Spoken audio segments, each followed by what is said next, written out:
திருநல்லூர். என்னுடைய சிவனே போற்றி, எந்நாட்டவர்க்கும் இறைவா போற்றி. அண்ணாமலையும் அண்ணா போற்றி, கண்ணாறு முதற் கடலே போற்றி. ஏகம்பத்துரையந்தாய் போற்றி, பாகம் பெண்ணுருவானாய் போற்றி. காவாய் கனகத்திரளே போற்றி, கையிலை மலையானை போற்றி போற்றி. சிற்றம்பலம் சிற்றம்பலம். எல்லாம் வல்ல எங்களே நம்ம பெருமானுடைய திருவடிகளை நான் மனமொழிமைகளால் வணங்கிக் கொள்கின்றேன். நாவுக்கரசு பெருமானுடைய வரலாற்றை திருமறை சிந்தனையோடு நாம் சிந்தித்து வருகின்றோம். திருநல்லூர் என்பது அப்பர் பெருமானுக்கு திருவடி சூட்டிய இடம். அந்த திருவடி சூட்டிய இடத்தை மீண்டும் அவர் திருநல்லூருக்கு வர வேண்டும் என்று வருகிறார்னு பார்ப்போம். அதான் நாம் அந்த இதுல கூட வரலாற்றோட அதான் சொல்றார் அவர். அதாவது 199 ஐயா.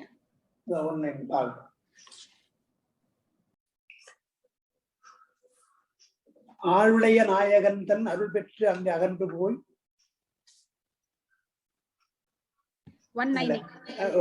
கருகாவூர் முதலாக கண்ணுதலோ நமர்ந்தருளும் திருவாரூர் திருப்பாலைத்துறை பிறவும் சென்றிறங்கி பெரு ஆர்வத் திருத்தொண்டு செய்து பெரும் திருநல்லூர் ஒரு காலம் பிரியாதே உள்ளுருகி பணிகின்றார். திருநல்லூர் ஒரு காலம் பிரியாதே என்ற அதெல்லாம் இந்த 3 காலமும் இருக்க தரிசிக்கிறார்னு சொல்றார். ஒரு காலம் பிரியாதே என்றார், 3 காலமும் அங்கே இருந்து தரிசிக்கின்றார் என்று பாருங்க.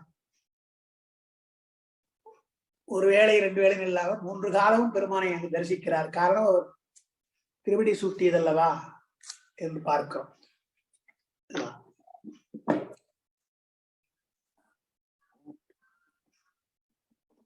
சரி. அட்டுமின் இல்பலி என்று என்று என்று அகங்கடை தோறும் வந்து மட்டவிழும் குழலார் வளை கொள்ளும் வகை என்போலோ கொட்டிய பாணி எடுத்திட்ட பாதமும் கோளரவும் நட்டம் நின்று ஆடிய நாதர் நல்லூர் இடம் கொண்டவரே அப்படின்றார். அந்த பலி தேறுகின்ற பொழுது வீட்டில் இருக்கிற பெண்கள் எல்லாம் அவரை பார்த்து மயங்குகிறார்கள். எனவே வளையெல்லாம் கண்டு போகுதுன்றாரு. அவளை அழகா இருக்கிறார் அப்படின்னு சொன்னாரு. பிச்சை எடுக்கிறவர் இவ்வளவு அழகா இருக்கிறாருன்னு பார்த்து அவங்க எல்லாம் மயங்குறாங்களாம். அது வேடிக்கையா சொல்றாரு. அகப்பாட்டு மாதிரி பாடுறாரு. அட்டுமின் அடுதல் என்று சொன்னால் சமையல் செய்யறது. அதுதான் அடிசில் அட்டில்னு பேர். அட்டில் என்றால் சமையல் கரைக்கு அட்டில்னு பேர்.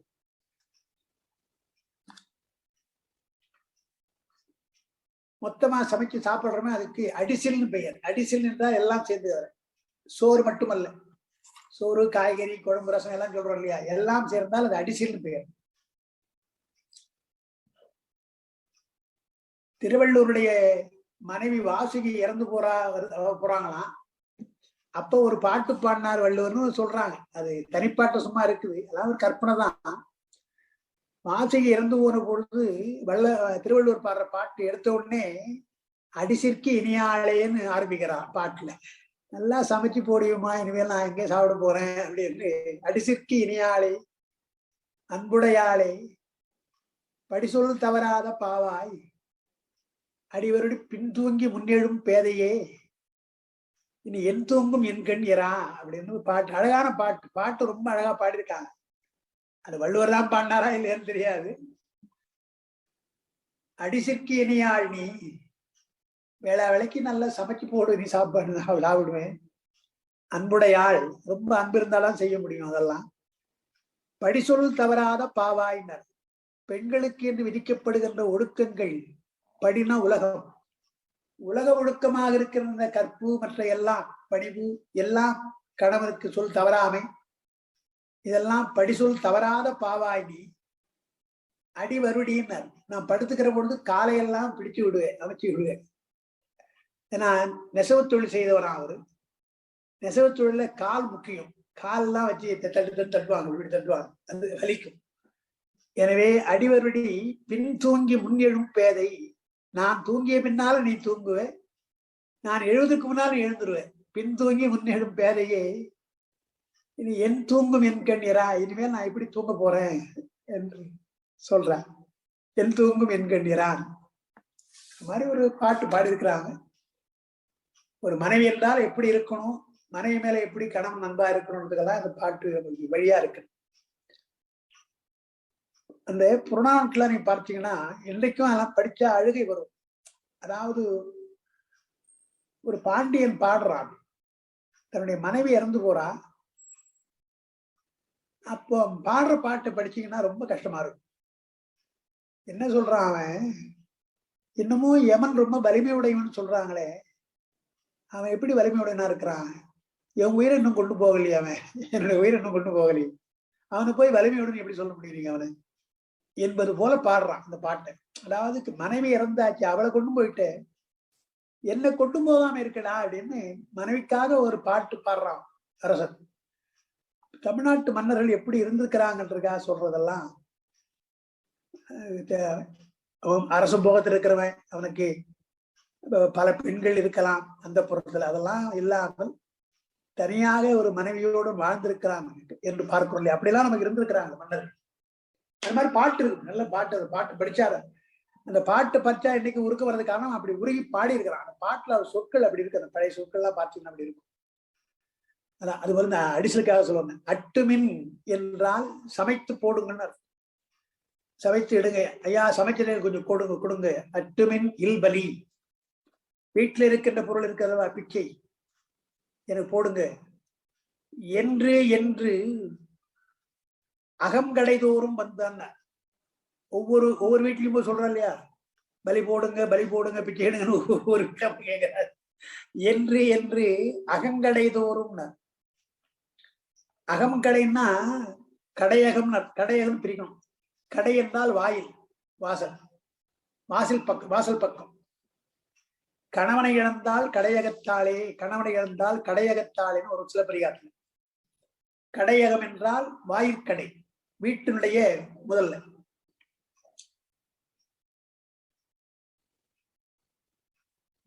தமிழ் அப்படி சொல்ற வழக்கு உண்டு. வாயிற்கடை முன்ன இருக்கிறது வாயிற்கடை, ஃப்ரண்ட் டோர் இருக்கு இல்லையா, மெயின் டோர், அது வாயிற்கடை. உங்களுக்கு எல்லாம் நீங்க அபார்ட்மெண்ட்ல இருக்கீங்க, அதனால பின்னால போக முடியாது, உங்களுக்கு ஒரே இடம் தான், உள்ளதான் வரணும். இங்க அப்படி இல்லை, புழைக்கடை நான் பின்னால போற புழைக்கடை. புழைக்கடை நான், புழை என்றால் வாயில் தான். அதுவும் அது பெருசா இருக்காது, கொஞ்சம் சின்னதா இருக்கும். மெயின் டோர் பெருசா இருக்கும், புறக்கடை போறது கொஞ்சம் சின்னதா இருக்கும், அது புழைக்கடைன்னு.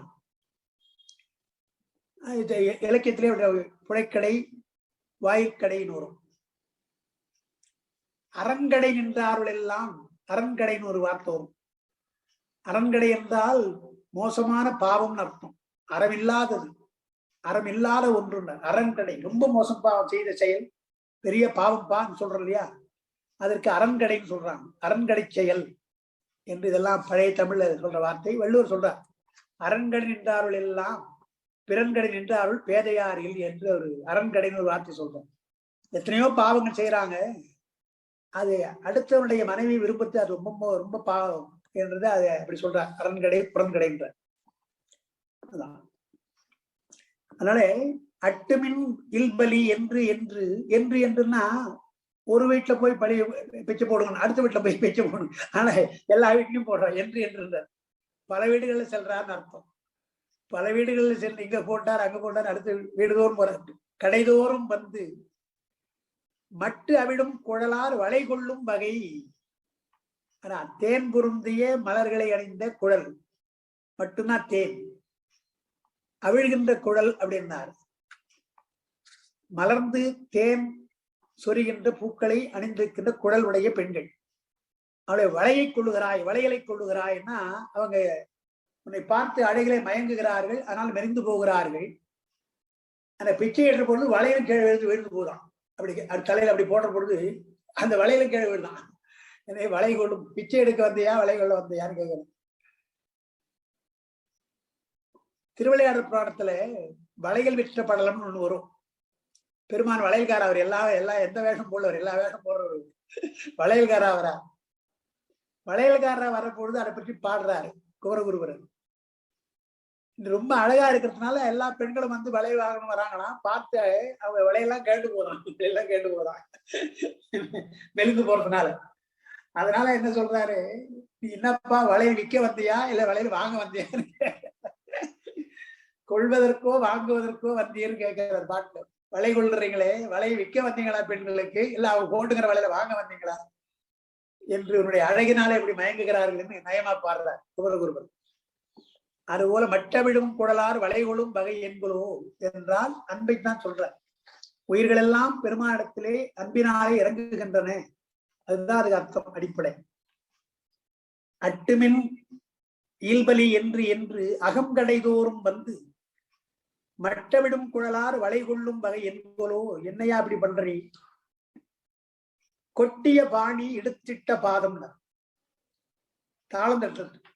கொட்டிய பாணி என்றால் கையினாலே தாளம் போடணும். அந்த தாளத்துக்கு ஏற்றார் கூட நடனம் ஆடுகிறார். கொட்டிய பானத்திற்கு எடுத்திட்ட பாதம், ஆடை எடுத்திட்ட பாதம் தான் இல்லையா? பாணி என்றால் உங்களுக்கு நான் சொல்லியிருக்கிறேன், இது கொட்டிய பாணின்றதுல கை கொட்டுறதுதான், கைதான். பாணினா கைதான், கையால வர்றது. பொதுவா பாணினா தாளம் வைத்துக் கொள்ளலாம். பொதுவா பாணி என்றால் தாளம், ஏன்னா பண்ணோடு வருவதாலே அது பாணி. பண் அதிலிருந்து வருகின்றது பாணி. பண் என்பதாலே பண்ணை பாடுகின்றவன் பாணம், அந்த பண்ணோடு அமைந்தது பாணி என்று சொல்லுவாங்க. தாளம் சொல்லலாம். கை ரெண்டும், கையினாலே எடுத்திட்ட பாதம். அந்த எடுத்திட்ட பாதம் சொல்றார், தூக்கிய திருவடி. ஆடை எடுத்திட்ட பாதம் என்றோ நம்மை ஆட்கொண்டதே என்றார். எடுத்த ஒரு பாதமும் காணப்பெற்றால் சொல்றார். அதனால எடுத்த இந்த வார்த்தையை சொல்றார். கொட்டிய பாடி எடுத்திட்ட பாதம், அந்த எடுத்து என்பதற்கு தான் சித்தியார்ல நமக்கு தெரியும், என்னை இப்பவத்தில் சேராதவை எடுத்துன்றார். எனவே அந்த எடுத்திட்ட பாதம் என்றால் நம்மை பிறவியிலிருந்து எடுத்திட்ட பாதம்னு ஒரு அர்த்தம். அப்போ நடனமாடுவதற்காக தூக்கிய திருவடி என்று அர்த்தம். அதான் எடுத்திட்ட பாதமும் கோள் அறவும். கோள் என்றால் அதனுடைய கொள்கை, அது கொலை, பாம்பு விஷத்தினாலே கொன்றுவிடும். அப்படிப்பட்ட கோள் அறவு. நின்று நட்டம் ஆடுகின்றார். நட்டம் என்று ஆடிய நாதர்.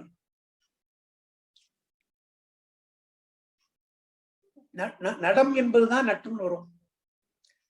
நடம் என்ற சொல் நட்டம் என்று வரலாம். நடம் என்று ஆடினார் நாதர். அவர் நல்லூர் இடம் கொண்டவர். அந்த நஞ்சு உண்டது போலவேதான் கோள் அரவு. பாம்பு, விஷமுள்ள பாம்பை வைத்துக் கொண்டிருப்பதும் கூட அவர் அழியாதவர். நஞ்சு போன்றவையெல்லாம் அவர் ஒன்றும் செய்யாது என்பதற்கு தான் அந்த பாம்பு அடையாளம். கரைக்கண்டம் இருப்பது நமக்கு தெரியும், இருந்தாலும் பாம்பையும் அவர் ஆபரணமாக வைத்துக் கொண்டிருக்கிறார். அதனால அதுவும் அந்த பாம்பினுடைய அடையாளம் என்ன என்றால் குறியீடு. அது பொதுவாக குண்டலின்னு ஒன்று சொல்லுவாங்க. அது இல்லாமல் அவர் நஞ்சு போன்றவைக்குனா அழியாதவர் என்பது.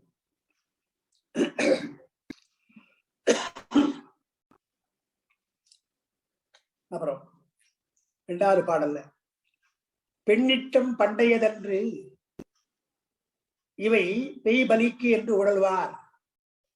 நன்னிட்டு வந்து மனை புகுந்து ஆறும் நல்லூர் அகத்தே புகுந்தாரும் நல்லூர் அகத்தே பண்ணிட்ட பாடலர் ஆடலராய் பற்றி நோக்கி நின்று கண்ணிட்டு போயிற்று காரணம் உண்டு கரைக்கண்டரே அப்படின்னா. அதாவது பிச்சை எடுக்கிறவர் அவர் பிச்சைக்கா வராது, சும்மா தானே வராது, பொழுது போகன்னு வராராம். என்ன சொல்றாரு இங்க வளை கொண்டான்னு சொன்னதுனால, முதல் பாட்டை வளை கொண்டான்னு சொன்னதுனால இதெல்லாம் அவருக்கு பழக்கம் இல்லை. அதெல்லாம் அவருக்கு அதெல்லாம் பழக்கம் கிடையாது, அதெல்லாம் மறந்தவர் தான். பெண்ணிட்டம் இல்லைன்னா, பெண்ணிட்டம் பண்டையதென்று பெண்மேல இருக்கிற ஆசை. பெண்ணிட்டம்னா பெண்மேல இருக்கிற ஆசை. இஷ்டம்ன்றதுதான் இஷ்டம் வரும். கட்டிட்டம் கொண்டான் கபாலிச்சரம் அமர்ந்தான்னு பாடுறாரு. அந்த மாதிரி இஷ்டம்னா இஷ்டம்னு அர்த்தம். பெண் இஷ்டம், பெண்மேல ஆசை. பண்டையதென்று அவருக்கு அது வழக்கம் கிடையாது. அவருக்கு அதெல்லாம் பெண் ஆசைலாம் ஒண்ணும் கிடையாது. சும்மா போய் வேஷம் போடுறதுக்காக இவை பேய் பலிக்கு என்று இருந்தார். பிச்சை எடுப்பதற்காக இப்படி பெண்கிட்ட போய் கேட்கிறாரு தவிர அவர் ஒன்றும் பெண்கள் எல்லாம் போய் பேச மாட்டாரு. பெண் ஆசை இல்லை. பெண்ணிட்டம் பண்டையதென்று அது வழக்கமா வரத்துல இருக்கு. அது இயல்பு கிடையாது, இயல்பு கிடையாது. இது புருஷா கொண்டது. இது பெய் பலிக்காக, பிச்சைக்காக என்று உழல்வார், அதனால சொல்லிக் கொண்டு தெரிகிறார். பலிக்கு உழல்வார். அதனால நன்னிட்டு வந்து, நன்னிட்டு மனை வீடு, நன்னுதெல்லாம் நெருங்குது. வீட்டு பக்கத்திலே நல்லூர்ல வந்து வீடுகள்லாம் தோடு வருகிறார். யார் நன்னிட்டு புகுந்தாரும் யார் என்றால் நல்லூரகத்தே இருக்கின்றவர் தான். நல்லூர்ல இருக்கிறவர் தான் இங்க வந்து இருக்கிறார். நல்லூர்ல இருக்கின்ற கோயில் இருக்கிறவர் தான் இங்க வந்து ஊர் ஊராக தெரிகிறார். நன்னிட்டு வந்து மனை புகுந்தார், மனை புகுந்தாரும் நல்லூரகத்தே யார் என்றால் கரைக்கண்டர், அவர் தான் கரைக்கண்டர். எப்படி பண்ணிட்ட பாடல் ஆடல் ரெண்டும், இசையோடு பாடல் பாடுவார், நடனம் ஆடுவார். பண்ணிட்ட பாடலர், பாடலர்னா பாடுவார், ஆடலர் ஆடுவார். அப்புறம் பற்றி நோக்கி நின்று கண்ணிட்டு போவார், அதையும் செய்வார். போய் பிச்சை எடுக்க போன பொழுது அந்த பெண்கள்லாம் வந்து பிச்சை எடுக்க போடுறாங்க இல்லையா, போடுற பொழுது அப்படி கண்ணை பார்த்து கண்ணடிச்சு போவாராம். நாளை வரேன்ட்டு போயிடுவான். ஆனா கண்ணிட்டு போவார். பாடல் பாடிக்கொண்டும் ஆடல் ஆடிக்கொண்டும் மறவர். பண்ணிட்ட பாடலர் ஆடலராய் பற்றி நோக்கி நின்று அவங்களை அப்படியே பாக்குறாராம். பிச்சை போடுறவங்களை அப்படியே பார்த்துட்டு கண்ணடிச்சுட்டு போறாராம். கண்ணிட்டு போயிட்டு அப்படின்னா அதுக்கு என்ன காரணம் உண்டு, அதுக்கு ஒரு காரணம் இருக்குதுன்னு. அதாவது பெருமானுடைய கண் தானே வேணும், கிடைக்கல் தானே வேண்டும், அதான் அர்த்தம். அதான் அர்த்தம். காரணம் உண்டுன்னா சும்மா நினைக்காதீங்க. நாம பெண்களை பார்த்து கண்ணடிக்கிறது வேறு, அவர் கடிக்கிறது வேற அர்த்தம். கண்ணிட்டு போயிட்டு காரணம் உண்டு என்றால் உன்னை நான் மணந்து கொள்வதற்கு நேரம் நெருங்கி விட்டதுன்னு அர்த்தம். கண்ணடித்தல் என்பதே நமக்கு இலக்கியங்களை சொல்லுவாங்க, நிறைய வருது. வள்ளுவர் சொல்றார், கலித்தொகையில வருது. கடைக்கண்ணால் கொல்வான் போல் நோக்கி நகைக்கூட்டம் செய்தான் அக்கல்வன் மகன் அப்படின்னு ஒரு கலித்தொகையில பாட்டு வருது. கடைக்கண்ணால் கொல்வான் போல கண்ணடிக்கிறான் அவன், கண்ணடிக்கிறான் என்று பார்த்து அப்படின்றார் தலைவி. அப்புறம் இங்கேயும் திருக்குறளையும் கடைக்கண் சிறக்கடித்தால் போல நகும், அந்த கண்ணை லேசா அப்படி மறைத்து கொண்டு சிரிக்கிற மாதிரி பாக்குறான், ஒத்த கண்ணால ஓர கண்ணால பாக்குறான். கடைக்கண் சிறக்கணித்தால் போல நகும் என்றெல்லாம் நமக்கு வரும். இதெல்லாம் இலக்கியங்கள் சொல்றது, அது காதல் குறிப்புன்னு சொல்வார். அது போல பெருமான் நம்மை ஆட்கொள்வதற்காக வருகின்ற குறிப்பு. கண்ணிட்டு போயிட்டு காரணம் உண்டு. என்ன காரணம் என்றால் உன்னை ஆட்கொள்ளுகிறேன் என்று அர்த்தம். போனதற்கு காரணம், போயிட்டு போனதற்கு போயிட்டு இல்லையா, கண்ணிட்டு போயிற்று என்றால் போனதற்கு அர்த்தம். அப்படி போனதற்கு காரணம் உண்டு. அவர் யாரு? கரைக்கண்டர். பாடல் பாடி அதற்கு ஏற்றார் மொழி ஆடலாடி ரெண்டுமே செய்யறார். பெண்ணிட்டம் பண்டையதென்று அந்த குறிப்பை சொல்ற. அந்த மாதிரி ஆசை எல்லாம் மோக வடிவம் அவனுக்கு கிடையாது, எல்லாம் யோக வடிவம் தான் அவனுக்கு. பெண்ணிட்டம் பண்டையதென்று இவை மெய் பலிக்கென்று உழல்வார். நன்னிட்டு வந்துன்னா நன்னின நெருங்குதல், நெருங்கி வந்து மனை புகுந்தார் நல்லூரகத்தே. பண்ணிட்ட பாடலர் ஆடலராய் பற்றி நோக்கி நின்று கண்ணிட்டு போயிற்று காரணம் உண்டு கரைக்கண்டரே அப்படின்னு. அப்புறம் படவேர் அரவு அல்குல் பாவை நல்லீர் பகலே ஒருவர் இடுவார் இடைப்பலி கொள்பவர் போல வந்து இல் புகுந்து நடவார் அடிகள் நடம்பயின்று ஆடிய கூத்தர்களோ வடவால் கையிலையும் தென்பால் நல்லூரும் தம் வாழ்வதியே. அப்பர் பெருமானுக்கு திருநல்லூர் வந்து கைலாயமுறை.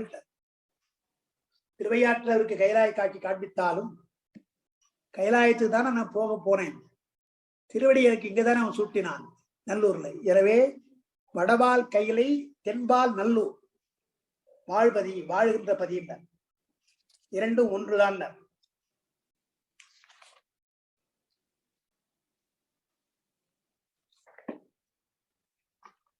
அப்ப நல்லூர்லயும் அவருக்கு நல்ல காட்சி, கைலாய காட்சி போல தந்திருக்கின்றார் பெருமான் என்பது பார்க்கிறோம். அதுதான் அவர் நல்லூரும் கையிலையும் சொல்றார். என்றால் திருவடி தீட்சை செய்ததோடு இல்லாமல் அவருக்கு அந்த கைலை காட்சியை காட்டியிருப்பார் பெருமான். படவேர் அல்குல் பாவை நல்லீர் படம்ன்றது படம் தான். படம் எடுத்து ஆடுகின்ற பாம்பு, பாம்பினுடைய படம் போல் இருக்கின்ற பின்பக்கம் அது பெண்களுக்கு சொல்றது. பாவி நல்லீர் பெண்களேன்றான். அம்மா அப்படி பிச்சை எடுத்த பொழுது அம்மா தானே கேட்பாங்க, அப்பான்னு கேட்க மாட்டாங்க. எனவே அம்மான்றா. நல்லீர் பெண்கள் இருக்கீங்களா வீட்டுல? நல்லீர் பாவை நல்லீர் பெண்களே.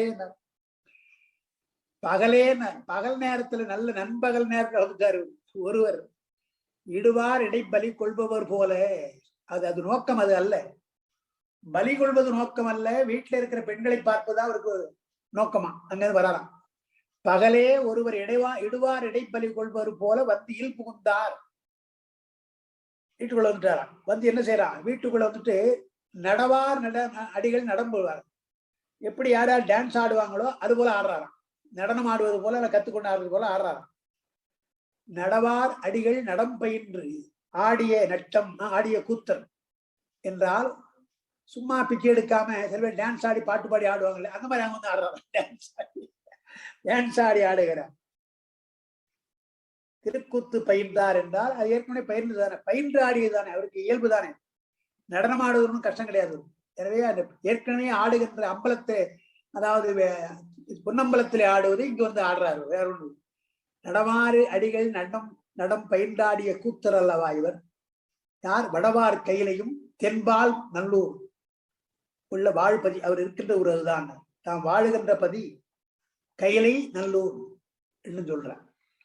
திருநல்லூருக்கு உள்ள சிறப்பாக நம்ம கொள்ள வேண்டும். அதை நல்லூர் தரிசனம் செய்கிற போது அது கைலை காட்சியாக எண்ண வேண்டும் தான் அப்பர் பெருமான் பாடுறார். செஞ்சுடற் சோதி பவளத்திரள் திகழ் முத்தனைய ரஞ்சனி கண்டன் நல்லூர் உரை நம்பனை நான் ஒருகால் துஞ்சிடை கண்டு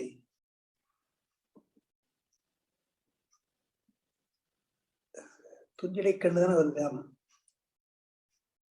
துஞ்சிடை கண்டு கனவின் தலை தொழுதேற்கு அவன்தான் நெஞ்சிடை நின்று அகலான் பலகாலமும் நின்றனனே. ரொம்ப அழகா பாடுறார் அந்த பாட்டு. அதாவது செஞ்சுடர் சோதின்னு சிவந்த சோதி, பவளத்திரள் பவளம் போன்ற உடம்பு, முத்தனைய திகழ் முத்தனையதுன்ற சிவப்பு பவளம் முத்துனர் நன்றாக வெந்நீர் அணிந்திருக்கிறார். உடம்பெல்லாம் வெந்நீர் பூசி இருக்கிறார். பவளம் போல சிவந்த நிறம் உடையவரா இருக்கிறார். சோதிமயமா இருக்கிறார். ஒரு சோதி தெரிகிறது சோதி. அப்படிப்பட்ட நஞ்சனி கண்டனை நல்லூர் உரை நம்பனை நான் ஒரு கால் துஞ்சடை கண்டேனர். அந்த ஒரு கால் சொல்றார். இந்த காட்சி அவர் ஒரு முறை கண்டிருக்கிறார் அப்படியே பதிகிறார். தான் கண்ட காட்சி நான் சாதாரண ஒரு கால் ஒரு முறை நான் பார்த்தேன். அவர் நல்லூர் பெருமான்னு தெரியுது எனக்கு. நான் உங்களுக்கு கூட சொல்லியிருப்பேன். அதாவது நான் சொல்ற ஒரு நாளைக்கு முன்ன, ரொம்ப நாளைக்கு முன்ன நன்றாக தூங்கிட்டு இருக்கிறேன். விடியற்காலை கனவு திருவேற்காடு கருமாரியம்மன். நான் முன்ன பண்ண போனது கிடையாது, அந்த இடவே நான் பார்த்தது கிடையாது. அதுக்கு நல்ல காட்சி. அந்த சன்னதி கோயில் அம்மன் எல்லாம் நல்லா தெரியுது. நல்ல நேரா பார்த்தா தெரியும். அந்த மாதிரி தெரியும். டக்குன்னு விழிச்சிட்டேன். விழிச்சுக்கிட்டு அது திருவேற்காடுன்னு எனக்கு மனசுல படுது. என் மனசுல திருவேற்காடுன்னு படுது. நான் அப்புறம் அவளை கிட்ட சொன்னேன், மனைவிட்ட சொன்னேன், என்னமோ திருவேற்காடு கருமாரி அம்மன் கனவுல வருது, கோயிலுக்கு போயிட்டு வரணும். திருவேற்காடு நமக்கு பாடல்பட்ட ஸ்தலம் இருக்குதாங்க. ஏன்னா அம்மன் வருது, நான் போதான் வரணும். அப்புறம் நான் போயிட்டு வரணும் ரொம்ப நாளைக்கு முன்னாடி. அதனால என்ன ஆச்சரியம்னு சொன்னா, போன பொழுது எங்களுக்கு ஒரே கூட்டம் அடிக்கணும். அது ஞாயிற்றுக்கிழமை தான் நான் போனோம். இப்போ லீவு கிடையாது, ஞாயிற்றுக்கிழமை போனோம். ஞாயிறு பயங்கரமான கூட்டம் அங்கே வரும். அது எனக்கு தெரியாது. பயங்கரமான கூட்டம் இருக்குது. நின்று போறோம். ஒரு பேட்சா விடுறான் உள்ள, அது சரிஞ்சு உள்ள ஒரு குரூப் வந்த உடனே அடுத்து நான் போக வேண்டிய நினைச்சிட்டான். நான் ஐயா போயிடுறேன். இல்லை அடுத்த பேட்ச் போக நினைச்சுட்டான். அப்ப அடுத்த பேட்சில் நான் தான் முதல்ல நிக்கிறேன். அடுத்த பேட்சில் நான் முதல்ல நிக்கிறேன். கரெக்டா நிக்க வச்சுட்டான் என்ன. அப்புறம் அந்த செக்யூரிட்டி விடுறா பாருங்க. விட்ட நேரா போய் நான் நிக்கிறேன் முதல்ல சந்நிதி. கனவுல நான் எப்படி பார்த்தனோ அதே காட்சி அதே இடம், அங்கேயே நிக்கிறேன். எனக்கு அப்பதான் சரி, அதான் அம்மா அங்க நிறுத்தினா போல இருக்குது. என்ன அந்த முன் பேட்சோட போயிருந்தா பின்னால் இருந்துருவேன். பின்னால் அப்படியே பார்த்து போயிருந்தேன். அதனால முதல்ல விட்டா அதே காட்சி. இப்போ நம்ம கனவுல பார்க்கிற பொழுது நமக்கு அந்த மனசுல தெரியுது இல்லையா, இது திருவேற்காடு எப்படி நமக்கு தெரியல, நம்ம முன்ன பார்த்து கிடையாது, ஆனா மனசுல படுது, திருவேற்காடு மனசுல படுது. அதுதான் சொல்றாருங்க. நமக்கே அப்படின்னா அப்பர் பெருமானுக்கு என்ன வந்த காட்சி நல்லூர் பெருமான் தெரியுது வருது. அதான் நல்லூர் பெருமான். செஞ்சுடர் சோதி பவளத்திரள் திகழ் முத்தனைய நஞ்சடி கண்டன் நல்லூர் உரை நம்பன். நல்லூர் பெருமான் வந்தான் எப்படி? செஞ்சுடர் சோதியாக பவளத்திருமையை காட்டிக்கொண்டு திருநீர் பூசிக்கொண்டு முத்து போல வந்தான். நஞ்சடி கண்டன், நஞ்சடி கண்டனாக வந்திருக்கிறார். நம்பனை நான் ஒரு கால் துஞ்சடை கண்டு தூக்கத்துல கண்டேன். துஞ்சிடை கண்டு கனவின் தலை தொழுதேன்றார். அங்கேயே தொழுதென்றார், கனவுல தொழுதேன்றார். கனவின் தலை தொழுதேற்கு தொழுதே அவன்தான் நெஞ்சிடை நின்று அகலான், பலகாலமும் நின்றான். அவன் என்னை விட்டு நீங்கவே இல்லை, நெஞ்சத்திலே இருக்கிறான்.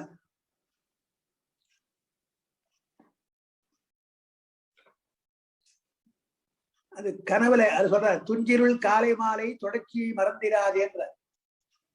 துஞ்சிருள் காலை மாலை தொடர்ச்சி மறந்திராதே நெஞ்சில் வைக்கின்றார் இல்லையா, அது போல கனவுல அவருக்கு வந்திருக்கிறான்னு பார்க்கிறோம். ஞான சம்பந்தரும் சொல்றாரு இல்லையா, எனக்கு கனவுல வருகிறான், நனவுல வருகிறான், நினைவுல வருகிறான்னு சொல்றாரு இல்லையா, அது போல அவளுக்கு கனவிலும் வந்திருக்கிறான். நமக்கெல்லாம் கனவுல வந்தாலே ஆச்சரியம், அவருக்கெல்லாம் நேரா வந்திருக்கிறான், கனவுல வந்திருக்கிறான்.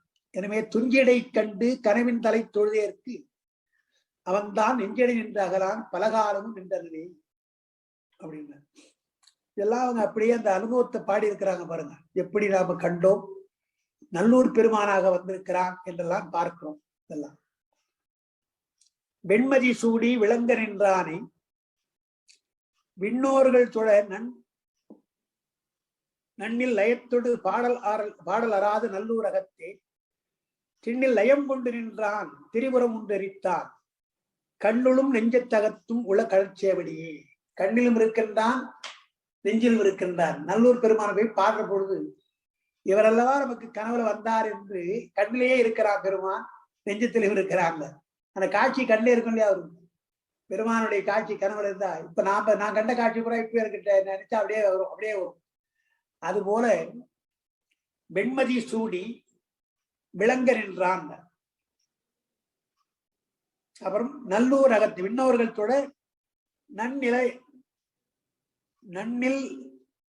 நன்னிலத்தோடு தான் பாட்டு.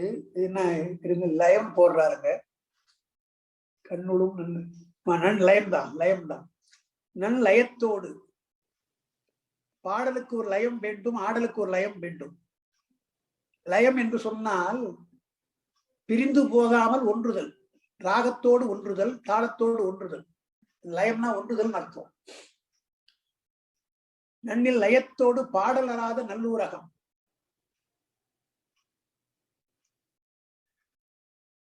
நல்லூரகத்தே சின் நிலையம் கொண்டு நின்றால் பிரிக்கிறோம். சின் நிலையம் கொண்டு, நிலையம்னா கோயில் அர்த்தம். நிலையம் சின் நிலையம் கொண்டு நின்றான். நிலையம் திருக்கோயில் நின்றான். யார்? திரிபுரம் ஒன்று எரித்தான், கண்ணுளும் நெஞ்சத்தகத்தும் கடல் சேவடி. பெருமானுடைய திருவடி என் கண்ணிலும் இருக்கிறது, நெஞ்சிலும் இருக்கிறது.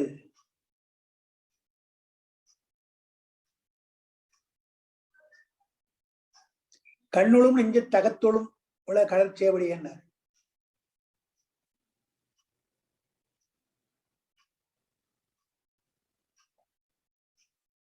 சரி, கண்ணும் நெஞ்சமும் இருக்கின்ற பெருமான் தின் நிலையம் கொண்டு நின்றான், லயத்தோடு பாடலாடல் அறாத நல்லூரகம். அதே கண்ணுளும் நெஞ்சத்து அகத்தும் உள்ள கடற்சை அப்படின்னு பாடுறார். அது பிழையா இருக்குதுன்னு எழுதுறாங்க. அந்த பாட்டு தவறா இருக்குது, இலக்கண பிழையா இருக்குதுன்னு எழுதாரு. கண்ணுளும் நெஞ்சத்தகத்துளும் என்றது பிழையுற்ற பாடம். கண்ணுளும் என்றது நோக்கி அகத்துளும் என்று எழுதியிருக்கலாம். அகத்து உள்ள கடல் என்று ஏற்சியர் வெண்டலை அது இலக்கணம் சொல்றார் என்றது பிழைன்னு தெரியுதுன்றார். அந்த இலக்கணம் பிழையா இருக்குது யாப்பு. கண்ணுளும் நெஞ்சத்துளும் உள்ள என்று இருக்கலாம். 1 2 3 4 5 இதுதான் கட்டளை கலித்துறையா இருக்குது. கண்ணுளும் நெஞ்ச தகத்துள கடற்சேவடியே. எனக்கு என்னமோ இலக்கணம் சரியா இருக்குது, இவனும் பிழைகின்றாரு. அகத்துள கடல் என்று ஏற்சீர் வென்றலை அமையன் என்று அறிவாருக்கு அது பிழை எனல் வேண்டும். அகத்துள என்றார். அட்டுமின் 1 2 3 4 5 1 2 3 4 5 அட்டுமின் இல்வழி எந்தன் தண்டகங்களை ஒரு சரியாதான் இருக்குது. கட்டளை கலைத்துறை இலக்கணம் சரியா இருக்குது. ஆனா இவர் இன்னும் அகத்துளன்னு எழுதுறாரு. சரி, அது பார்க்கலாம். கண்ணுள்னு நெஞ்சு தகத்துளம்னு வருது. உள்ள கடற்சேவடியே. சரி, பார்க்கலாம். ஆனா அதே இந்த கட்டளை கலைத்துறைன்னு ஒரு இலக்கணம் யாப்பு, அதுல யாப்பு பிழையா இருக்குது எழுதுறாரு. எனக்கு பார்த்தா சரியா இருக்குன்னு பார்த்தா அவர் இன்னும் அங்க எழுதுறாரு. நன்றி. கண்ணுளும் என்றது நோக்கி அகத்துளும் என்று எழுதியிருக்கலாம்.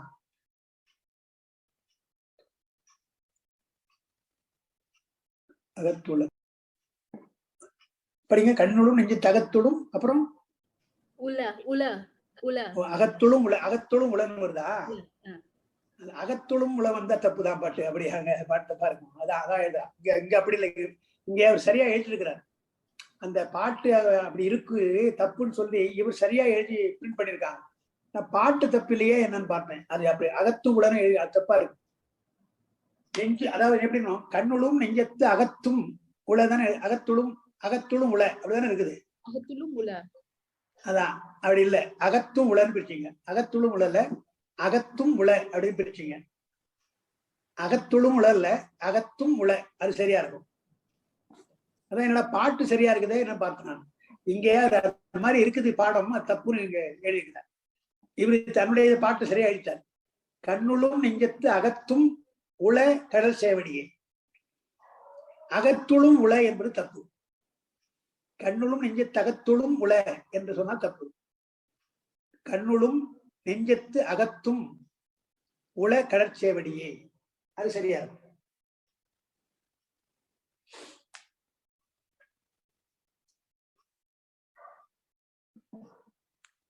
ஏன்னா பாடல்களை தப்பா படிக்க கூடாதுன்னு சொல்ல வேண்டியதா. யாப்பு இலக்கணமா இருக்கட்டும் போறோம். ஆனா அந்த பாட்டு அப்படி இருக்கணும். கண்ணுளும் நெஞ்ச தகத்தும் உல கடற்சேவடி. அப்புறம் தேற்றப்படத்தில் நல்லூரகத்தே சிவன் இருந்தால் தோற்றப்படச் சென்று கண்டுகொள்ளார் தொண்டர் துன்மதியார். ஆற்றிற்கடுத்து குளத்தில் தேடிய ஆதரை போல் காற்றிற்கு அடுத்து உலகெல்லாம் தெரிந்தவர் காண்பதற்கே அப்படின்னார். அதாவது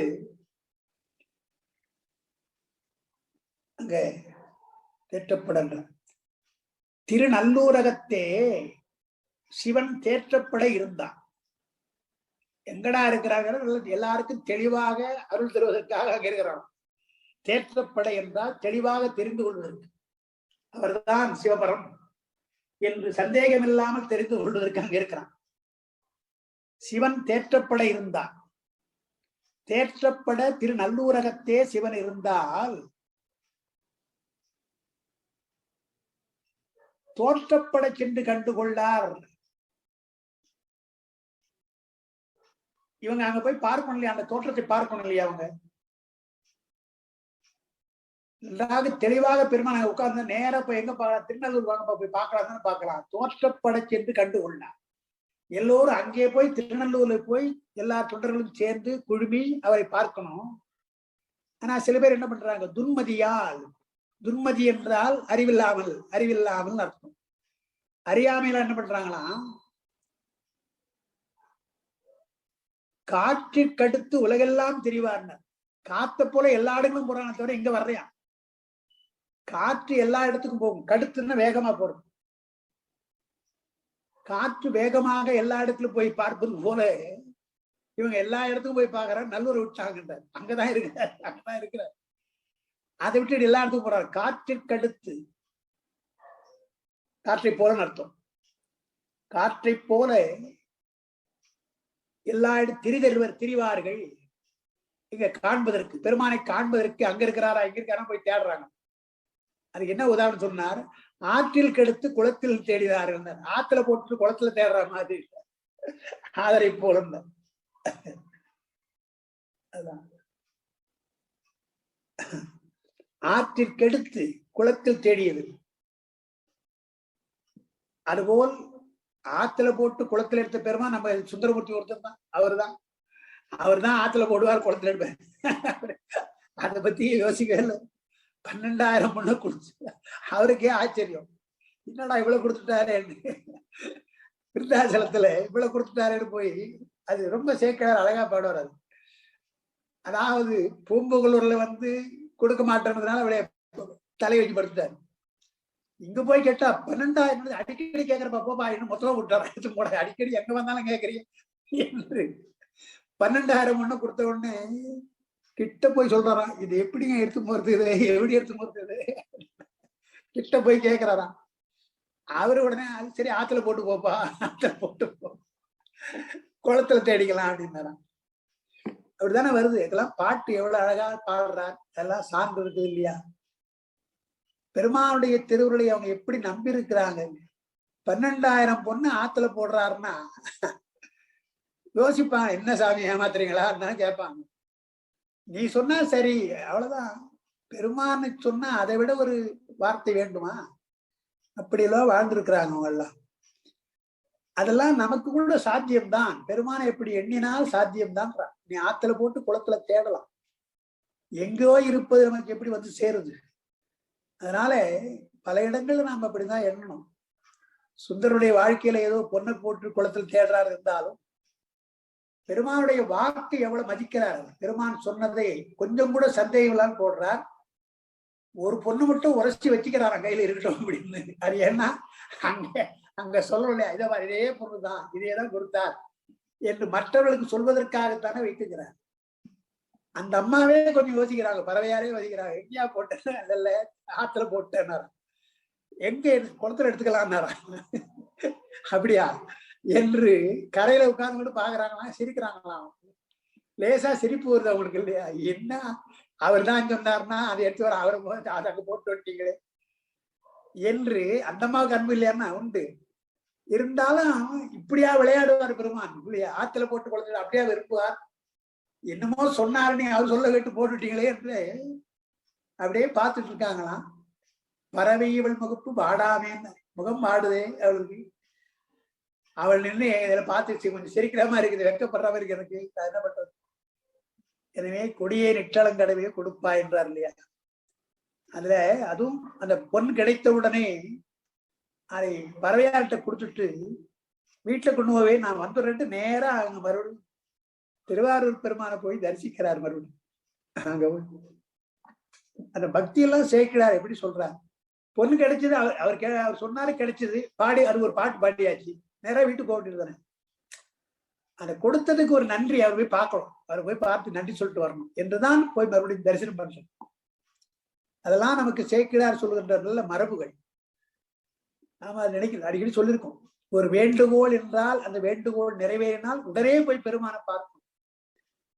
நம்ம பூஜையிலாவது போய் முதல்ல பெருமானை பார்த்து நன்றி சொல்லிட்டு அப்புறம் தான் நாம் எந்த கோயிலுக்கு நம்ம வேண்டி கொண்டோமோ அந்த கோயிலை போய் தரிசனம் பண்ணணும். அது மாதிரி அங்க பொன் கிடைத்த உடனே நேரா போறார், போய் திருவாரூர் பெருமானை போய் தரிசனம் செய்கிறார் பார்க்கணும். ஆற்றில் கெடுத்து குளத்தில் தேடிய ஆதரை போல். ஆதர் என்று சொன்னால் அறியாமையுடையவர்கள், அறியாமை உடையது போல.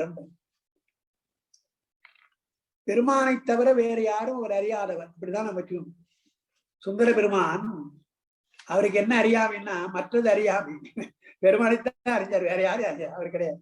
அந்த அறியாமையில அவர் தேடுறார். நாம இருந்தா எப்படிறான்னு யோசிப்போம், அது எப்படிங்க ஆத்துல போட்டா எப்படிங்க குளத்துல வரும்னா ஆராய்ச்சி பண்ணும். அந்த ஆராய்ச்சி கிடையாது. பெருமானை நம்பிட்டா மற்றது அறியாமை, மற்றதை பற்றி ஆராய்ச்சியே கிடையாது. அவர் சொன்னா சரி, அப்படி எண்ணினார் பெருமான் கொடுத்துடுறார்.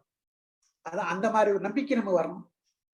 நம்முடைய ஆராய்ச்சி நாம் எப்படி போய் அப்படி போயிடலாம் இப்படி போகலாம் என்று ப்ரீ பிளான் பண்றோம் இல்லையா, அதெல்லாம் நமக்கு வேண்டாம். தொண்டர்களுக்கெல்லாம் அது வேண்டாம்.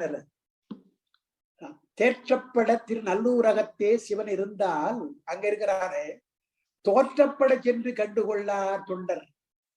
துன்மதியால் ஆற்றில் கெடுத்து குளத்தில் தேடிய ஆதரை போல் காற்றிற்கடுத்து உலகெல்லாம் தெரிந்தவர்கள் காண்பதற்கு. அவரை காண்பதற்கு ஏன் கஷ்டப்படுறீங்க? திருநல்லூருக்கு வாங்கய்யா பார்க்கலாம்ன்ற. நாட்கொண்ட தாமரைப்பூ தடம் சூழ்ந்த நல்லூரகம் கீழ்கொண்ட கோவணங்கா என்று சொல்லி கிரிபடத்தான் வாட்கொண்ட நோக்கி மனைவியிடும் அங்கொரு வாணிகனை ஆட்கொண்ட வார்த்தை உரைக்குமென்றோ அகலிடமே என்று வருது. அந்த அபர்நீதியாருடைய வரலாற்றை சொல்றார் வணிகன். அந்த வார்த்தையை சொல்றார். திருநல்லூர் தானே, அங்கதானே.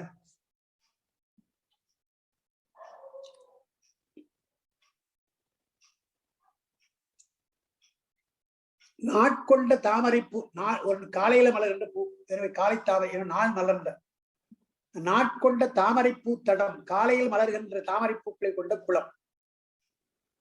கீழ்கொண்ட கோவணம், கீழ்கொண்ட கோவணம் கா என்று சொல்லி அதை பாதுகாத்து சொல்லி அமர்நீதினர் என்ன பண்ணார், அங்கேருந்து வந்து ஒரு கோவணத்தை கொடுக்குறார். இதை ஜாக்கிரதையா பாதுகாத்து வைப்பாங்க. அங்க எப்படி ஓடு கொடுத்து திருநெல்வேலி என்று சொன்னாரு, அது மாதிரி கோவணம் சொல்ற. கீழ்கொண்ட கோவணம் பாரு பாருங்க. அதாவது அங்கேயும் திருநெல்வேலி கோயிலாகிட்ட ஓடு கொடுக்கிற பொழுது சும்மா கொடுக்காம தன்னை ஒப்பறியது பா, இது மாதிரி கிடையவே கிடையாது. யார்கிட்ட? கோயவன். அவரே கோயவன்.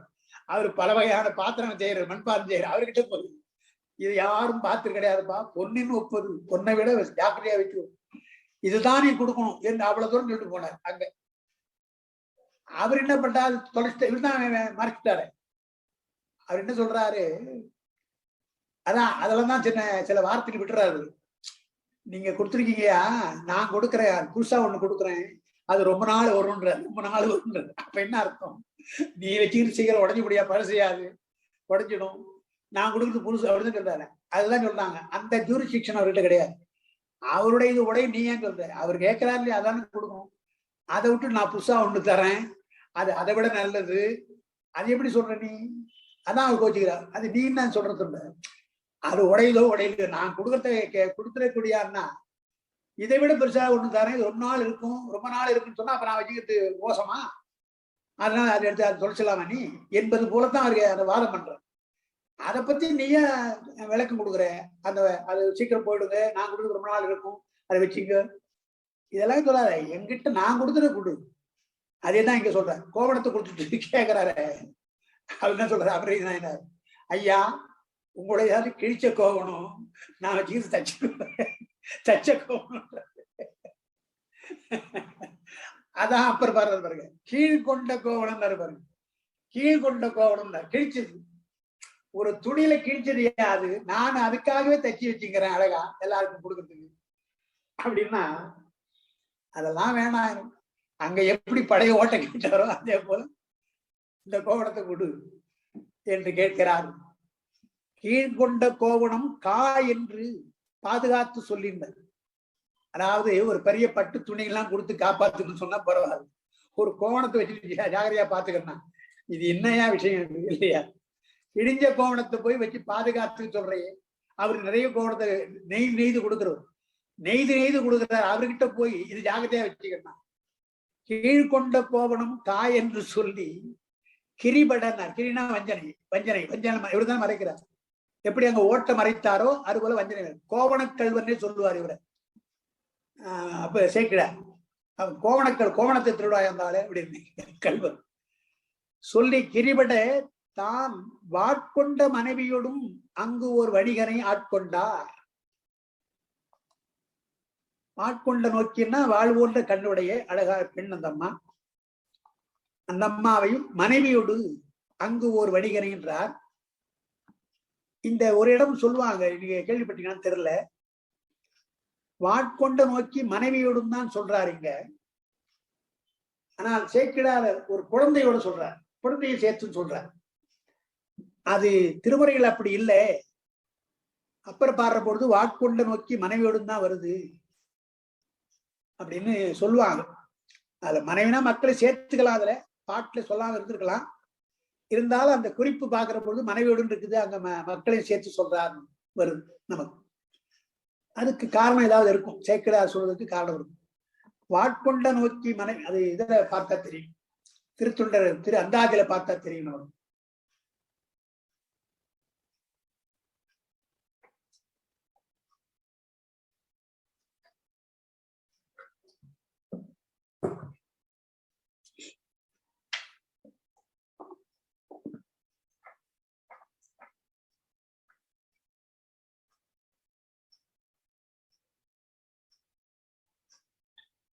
இல்ல அதையும் அப்படிதான் இருக்கு. அதாவது அல்லிமன் முல்லையந்தார் அமர்நீதி கடியன்னு பாடினார், திருத்தொண்டர்கள் பாடினார். மீண்டும் பொழில் பழையாறை அவர்நீதி வெண்பொடியின் முண்டம் தரித்த பிறார்க்கு நல்லூரில் முன் கோவணம் நேர் கொண்டு இங்கு அருள் என்று தன் பெரும் செல்வமும் தன்னையும் தன் துண்ட மதி முதலாளையும் இந்த தொழிலனே. தன்னையும் தன் மதி முதலாள் மனைவிதான் சொல்றார். ஆனால் சேக்கிழார் பிள்ளையை சேர்த்து சொல்றார். அது சொல்ற பொழுது இங்கிற நல்ல பொண்ணோடு நிலைமை அறிந்தார் குற்றமில்லாருளான் இச்சழக்கேறுதற்கு செய்தார். மனமகிழ்ந்து அவர் மலர்கள் சென்னியால் வணங்கி புனைமலர்குழல் மனைவியார் தம்மோடு புதல்வன் தனை இடக்கொண்டு புதல்வன் தனை கொண்டுன்றார். இங்க அவரு குறிப்பு ஒன்றும் சொல்லல, உரையாசிரியர் கூட ஒன்றும் சொல்லல. அவரு சீக்கிய சொல்றாருன்னு பார்க்கணும். அது அது அது ஒரு முக்கியமான இடம். நமக்கு அது இது சேக்கிடார் புதல்வன் சொல்றார். சரி, வாட்கொண்ட நோக்கி மனைவியோடும் அங்கு ஒரு வாணிகனை ஆட்கொண்ட வார்த்தை உரைக்கும் என்றோ இவ் அகலிடமே. ஆட்கொண்ட பெருமான் ஆட்கொண்டான் அல்லவா பெருமான். எனவே யார் யாரெல்லாம் ஆட்கொண்டா என்பதற்கு இதெல்லாம் அடங்குண்டார். சிவபோசாரம் பார்க்கலாம்னு பார்த்தேன்னா அதுல வந்து டிரான்ஸ்லேஷன் உண்டு. அது 2 இடம் வருது. 2வது பாட்டிலேயே கமலை ஒரு ஞானப்பிரகாசம் என வந்தே அமலபரம் தந்து என்னை ஆண்டான் ஆண்டான் வருது. அது ஒரு இடம். அதுக்கப்புறம்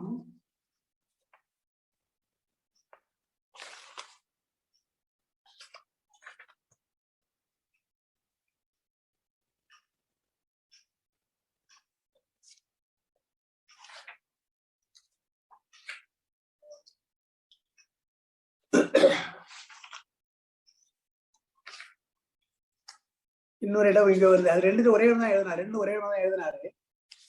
ஆண்டான் என்று வரும்போது முதல்ல வருது. 2வது பாட்டு 1 புள்ளிய கூட வந்ததான் ஞாபகம். வந்தியன் ஆண்டான் ஆறறிவார் பெருக்குகின்றான் இருக்குகின்றான் அடியும் பிறந்து அண்டேன் ஞானப்பிரகாசம் உள்ளிருந்து அருள்புரி ஞானப்பிரகாசம் மாற்றிய ஞானப்பிரகாசம் எங்கேயும் பார்த்தேன். இதே நாயர்க்கு அருள் வருது. சரி இருக்கட்டும். அது என்ன சொல்றாருங்க, அந்த அமலபதம் தந்தியனை ஆண்டான் என்பதற்கு அந்த டிரான்ஸ்லேஷன்ல he gave me his immaculate feet and admitted me into his grace. admitted me into his grace. அதான் ஆட்கொள்ளுதல்ன்றதுக்கு admitted into grace. அப்படி நாம சொன்னா தெளிவா இருக்கும். admitted me into his grace. சரி, அதான் ஆட்கொண்ட வார்த்தை உரைக்கும் என்றோ பெருமான் ஆட்கொண்டது அல்லவா. எனவே அதை சொல்றாரு. பெருமான் யார் யாரெல்லாம் ஆட்கொண்டான்னு சொல்ற பொழுது நல்லூர் என்று சொன்னால் அங்கு அமர்நீதி நாயனாரை ஆட்கொண்டார் அல்லவா. அதை அகலிடம் சொல்லும், ஊர் மக்கள் எல்லாம் சொல்லுவார்கள், உலகமெல்லாம் சொல்லும் அப்படின்றார். அப்புறம் அரைமல்கு பைங்கடல் ஆர்ப்ப நின்றான் அணியார் சடைமேல் நரைமல்கு கொண்டையம் தாருடையான் நல்லூரகத்தே பறைமல்கு பாடலன் ஆடலன் ஆகி பரிசெழித்தான் பிறைமல்கு செஞ்சடை தாடன் என்றாடிய பிஞ்சகனை. பரிசெழித்தான் வருது. அந்த பரிசு என்பது தன்மைன்னு அர்த்தம். தமிழ்ல பரிசுனா தன்மை, அவருடைய தன்மை, நம்முடைய தன்மை. சீவன் என்ற தன்மையை நீக்கினான், சிவமாக என்னை ஆக்கினான் தான் பரிசெழித்தான் என்பது. அகப்பாடல்ல அது வந்து தன்னுடைய உள்ளத்தை கவர்ந்தான் வரும். அங்க அது நமக்கு எப்படின்னா ஆன்மாக்களுடைய சீவத்தன்மை அழித்து சிவத்தன்மை ஆக்கினான் என்று. அந்த அகை இலக்கணமா சொன்னா தலைவனுடைய நெஞ்சத்தை கவர்ந்தான் அர்த்தம். தத்துவமா சொல்ற பொழுது சீவன் தன்மையை சிவத்தன்மை ஆக்கினான். அரை மல்கு பைங்கடல், அரை என்று சொன்னால் ஓசையின் அர்த்தம். தமிழ்ல அரைதல் என்றால் ஓசையின் அர்த்தம்.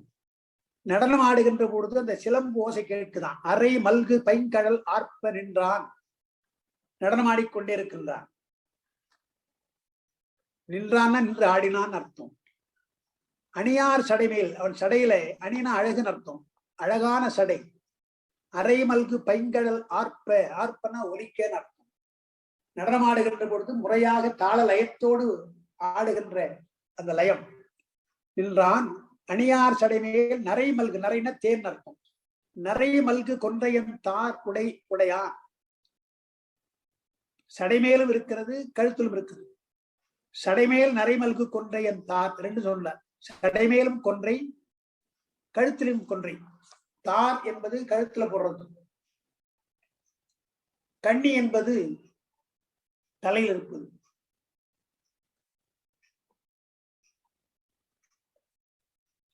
நரைமல்கு கொன்றையன் தாருடையான் நல்லூரகத்தே பறைமல்கு பாடலன், பறையடித்தல் போல அல்ல வாத்தியங்கள், பறை வாத்தியம் இசைக்கருவிகள். இசைக்கருவிகளோடு பாடல், பாடல் ஆடுகின்றான், ஆடல் பாடுகின்றான், ஆடுகின்றான் ஆகி பரிசளித்தான். அப்போ நடனமாடுகின்றான், சிலம்பு ஒலிக்க நடனமாடுகின்ற அழகு. கொன்றை மாலை தலையிலும் சூடியிருக்கிறான், கழுத்திலும் சூடியிருக்கின்ற அழகு. பாட்டு பாடுகின்ற அழகு, ஆட்டம் ஆடுகின்ற அழகு. இதையெல்லாம் பார்த்து என்னுடைய பரிசளித்தது. என்னுடைய தன்மை நீங்கினேன், என்னுடைய தன்மை. அதாவது பெருமானுடைய திருவுருவம், அவனுடைய நடனம், இவையெல்லாம் நம்முடைய பாசத்தை நீக்குகிறதுன்னு அர்த்தம். அதுதான் சொல்றேன். அவனுடைய நடனம், பாடலும் ஆடலும் பாசத்தை நீக்குதல். தன்னை மறந்து நாம பார்க்கிறோம் இல்லையா? எனவே இந்த குற்றங்கள் எல்லாம் நீங்கும்படியாக பெருமான் ஆட்கொள்கிறான்.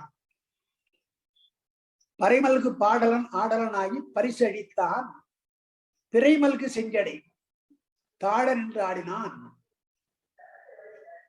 செஞ்சடை தாழுகின்றது என்ற கீழே விழுந்து அப்படி விரல் தான் நடனம் ஆட விழுந்து எல்லா இடத்துல சுற்றி சுற்றி ஆடுறார் இல்லையா? எனவே செஞ்சடை தாழ நின்று ஆடுகின்றான்.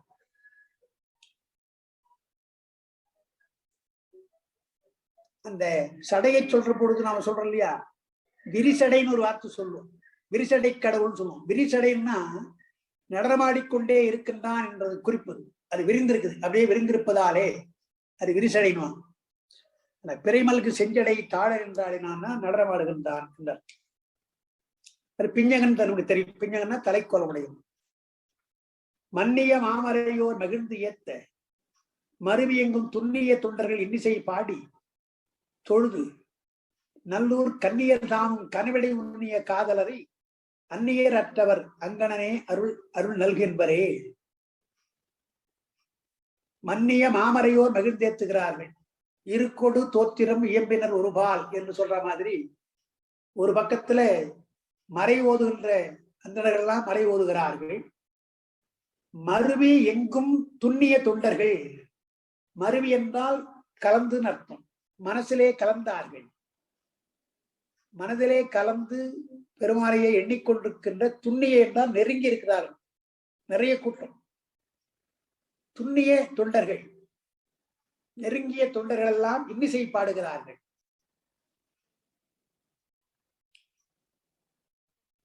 என்ன பாடுறாங்க? அப்புறம் தொழுது பாடுகிறார்கள், தொழுகிறார்கள். மறையோர் ஏத்துகிறார்கள், தொண்டர்கள் பாடுகிறார்கள், தொழுகிறார்கள். நல்லூர் கன்னிமார் தாமும் பெண்கள், அங்க இருக்கிற பெண்கள்லாம் வராங்க. அவங்க பெண்கள் என்ன பண்றாங்க? கனவிடை உண்ணிய காதலரை அந்நியர் அற்றவர் என அவங்களும் கனவுல பாக்குறாங்க இல்லையா? கனவுல பார்க்கின்ற பெருமான் அல்லவா இவர் அல்லவா என்று வேறுபடாமல் பார்க்கிறார். யாரும் அவருக்கு அந்நியம் கிடையாது.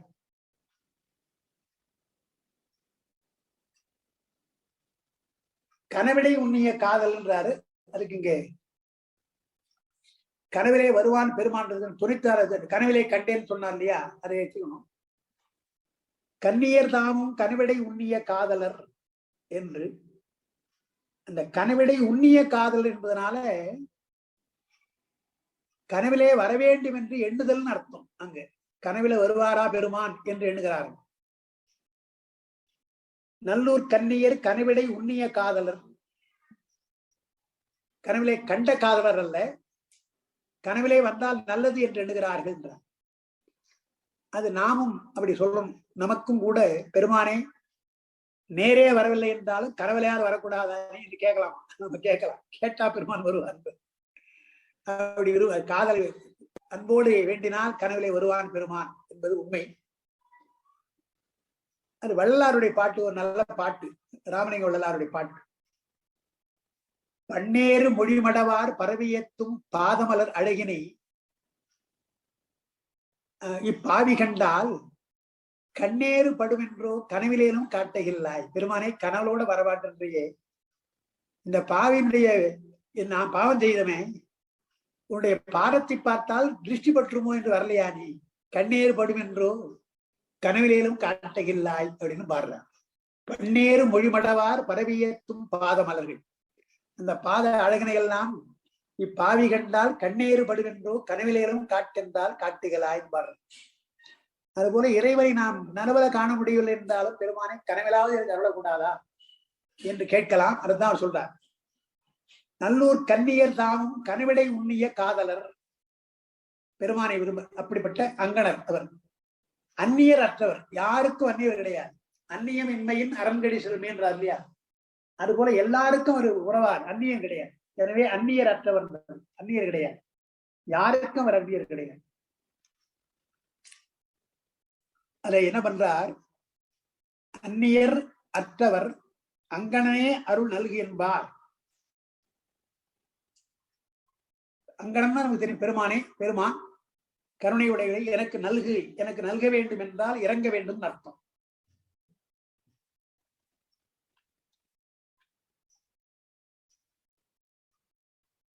நல்குதல் என்றால் இறங்கி இறங்கி செய்கிறது தான் நல்குதல் என்று பெயர். பரிசு நல்கினார், அருள் நல்கினார் என்று சொல்றோம் இல்லையா? சிறியருக்கு நல்கின்னு பாடுறாரு சிவபுராணத்துல, அந்த மாதிரி நல்குதல். அதனால இங்க ஏத்துகிறார்கள், பாடுகிறார்கள், தொழுகிறார்கள், உன்னுடைய அருள் நல்க நல்க வேண்டும் என்று எண்ணுகிறார்கள். இவெல்லாம் தொண்டர்கள். பாடுதல், தொழுதல் இவெல்லாம் பெருமானுடைய தொண்டருடைய வினை. அதெல்லாம் நல்க வேண்டும், எனக்கு பெருமானை அருளை வேண்டும் என்று கேட்கிறார்கள். இதெல்லாம் தொண்டர்கள் செய்கின்றது. அதனால யாருக்கும் அல்ல கிடையாது. இங்கே உரையில் அவர் என்ன பண்றார்? காதலரை அந்நியர் அற்றவர் அங்கனே அருள் நல்கின்பார் என்று வருது.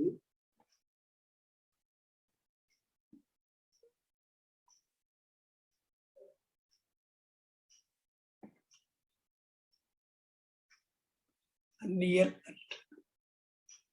ஒரு புதுசா ஒரு உரை எழுதுறாரு அவருக்கு. அற்றவர்க்கு அங்கணன் என்று எழுதுறார். அப்படி சேர்க்கணும்ன்ற. அற்றவர் அங்கணன் வருது. அற்றவர்க்கு அற்ற சிவன் நம்ம சொல்றோம் இல்லையா? பற்றற்றவனுக்கு எல்லாம் அதை சொல்றாரு இங்க.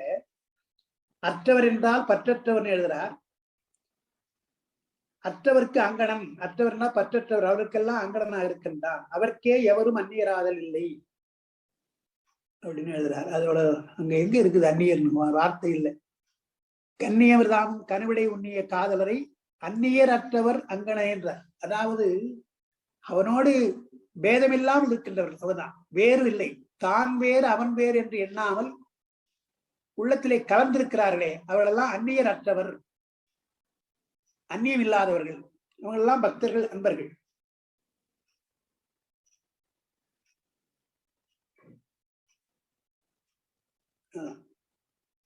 இவரு மேல் விளக்கம் ஒன்று எழுதுறார்.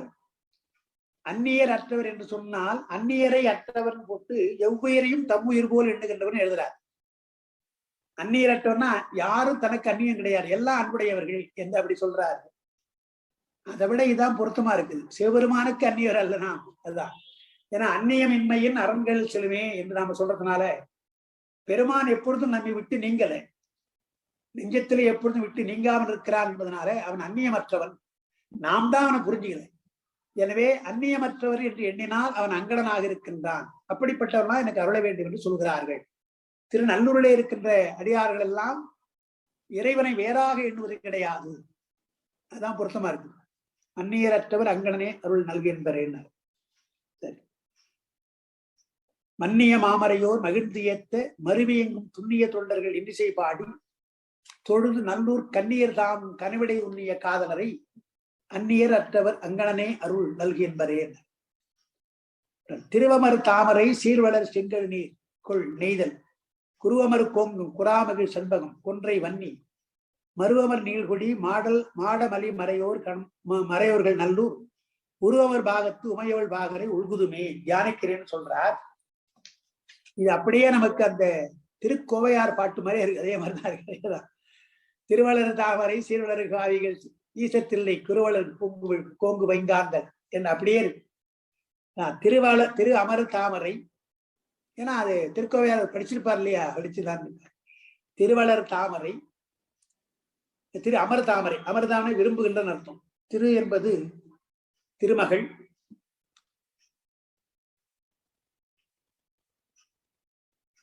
திரு என்பதற்கு அந்த திருக்கோவையார்ல திருவளர் தாமரை பெரிய விளக்கம் அது இருக்கு. நம்ம ஒரு நாளைக்கு தனியாக அதை படிக்கணும், அந்த பகுதி படிக்கணும், படிப்போம், நல்லா இருக்கும்.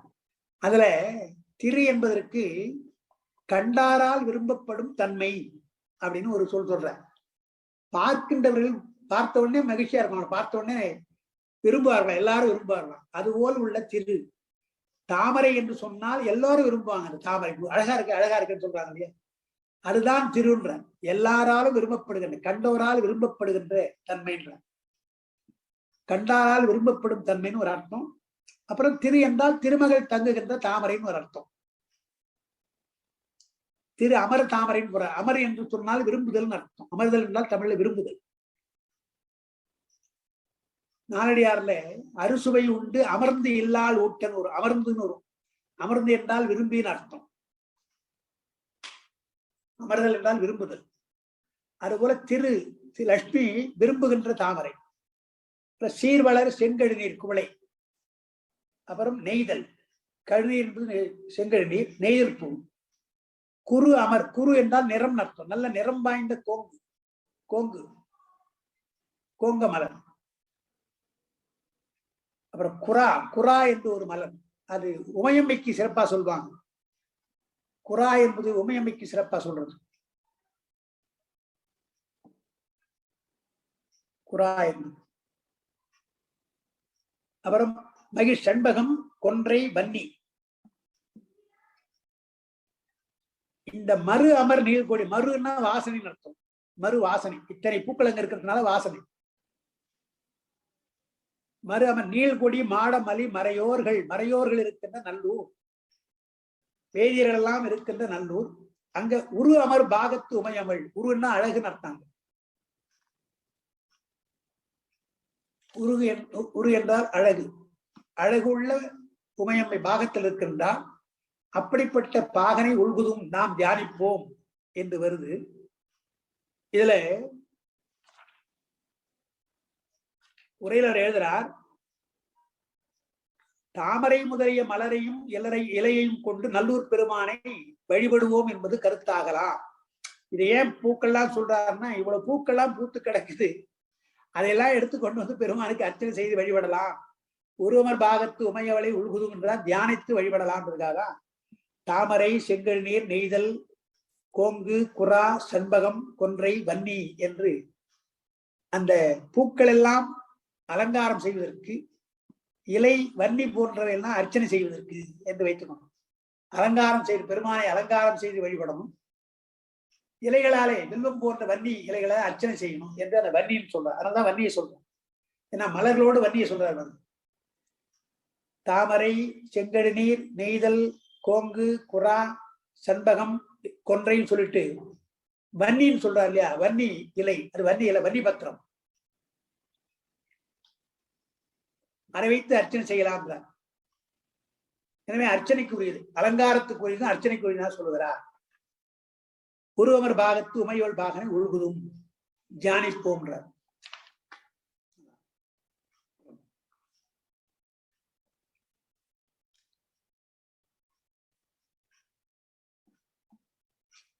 செல்ஏர் கொடியன் சிவன் பெரும் கோயில் செவ்புறமும் வல்லியன் புகவும் மதில் சூழ் இலங்கையர் காவலனை கல்லார் முடியோடு தோளிரைச் சிட்ட கடலடியான் நல்லார் இருந்த பிரான் அல்லனோ நம்மை ஆள்பவனே. ஆள்பவனே அதான் செல்லேர் கொடியன் அப்படின்னு வருது. அந்த சொல் கொஞ்சம் மாறி இருக்குது, பிழைப்பட்டு இருக்குதுன்னு எழுதுறாங்க. நான் செல் என்றால் மேகம் நடத்தும். தமிழ்ல மேகத்தையே கொடியாக உடைய இந்திரன் தான். இந்திரனுக்கு தான் மேக கொடின்னு சொல்லுவாங்க. இங்க மேகம் கிடையாது, வீணை தான் இவனுக்கு, பெருமானுக்கு. இவனுக்கு ராவணனுக்கு வீணை தானே கொடி. ஆனா இங்க செல் ஏர் கொடின்னு வருது. சிவன் பெருங்கோயில் வருது. சிவனுக்கு சொல்றா இல்லையா? சிவனுக்கு சொல்வதால அது என்னன்றது சரியா பாடம் சரியா விளங்கலன்னு எழுதிட்டாங்க உரையாசிரியர். அதாவது செல்லோ கொடியன் என்பது செல்லேர் கொடியன் என்று இருந்தது எனினும் இடிக்கொடியோன் ஆகிய இந்திரனை குறிப்பது. அவனை இங்க குறித்தல் பொருந்தாது. செல்லோ கொடியன் தான் பாட்டில் இருக்குது, அது புரியல, விளங்காதாய் உள்ளது. நடக்கையோ கொடிதாய் உள்ளது என தாமே சொல்லிக் கொண்டதாக கருதலாம். அப்படின்னா தன்னை சொல்லிக் கொண்டதாக வைத்துக்கிறார். செல்லேர் கொடியன். உங்க புத்தகத்துல என்ன இருக்குதுங்க? செல்லேர் இருக்கா, செல்லோ இருக்கா? செல்லேர் தான், ஏர் தான் இருக்குது. அதான் அது பாட்டு தவறா இருக்கும் போல தெரியுது. செல்லோ கொடியேன்னு வைத்துக் கொண்டால் நான் நடக்கின்ற நடத்தை, நான் நடக்கிறது பிஹேவியர், அதுதான் சொல்றேன். அது கொடிய பிஹேவியர். நான் சரி, அப்படிப்பட்டவன் நான். அப்படிப்பட்டவன் இருந்தாலும் சிவன் பெருங்கோயிலை சேருகின்றேன். ஏன்னா ராவணனாக தன்னை எப்பவுமே எண்ணிக்கொள்வார் இல்லையா? அதனால அந்த கொடி என்ற வார்த்தையை அவரைத்தான் சொல்லுகிறார். செல்லோ கொடியன் என்று சொன்னால் நான் நடக்கின்ற முறை சரியில்லை, பக்தி செலுத்தாமல் இருக்கிறேன் என்று வைத்துக் கொள்ளலாம். சிவன் பெரும் கோயில் செவ்புறமும் வல்லேன் புகவும். இங்கெல்லாம் போவதற்கு எனக்கு முடியாது, அவளை வல்லவன் அல்ல. நான் பல இடங்களுக்கெல்லாம் சென்று வழிபடுகின்ற வல்லமை எனக்கு இல்லை என்றாலும் புகவும் ஏதோ ஒரு கோயில போறல. எங்க நல்லூருக்கு போறேன், பல இடங்கள்ல பெருமான் இருக்கின்றான், சிவபுரங்கள்ல பல இடங்கள் இருக்கிறான். அங்கெல்லாம் போக என்னால முடியல, கொடியவன் நான். எல்லா இடங்களும் சென்று என்னால் பார்க்க முடியல.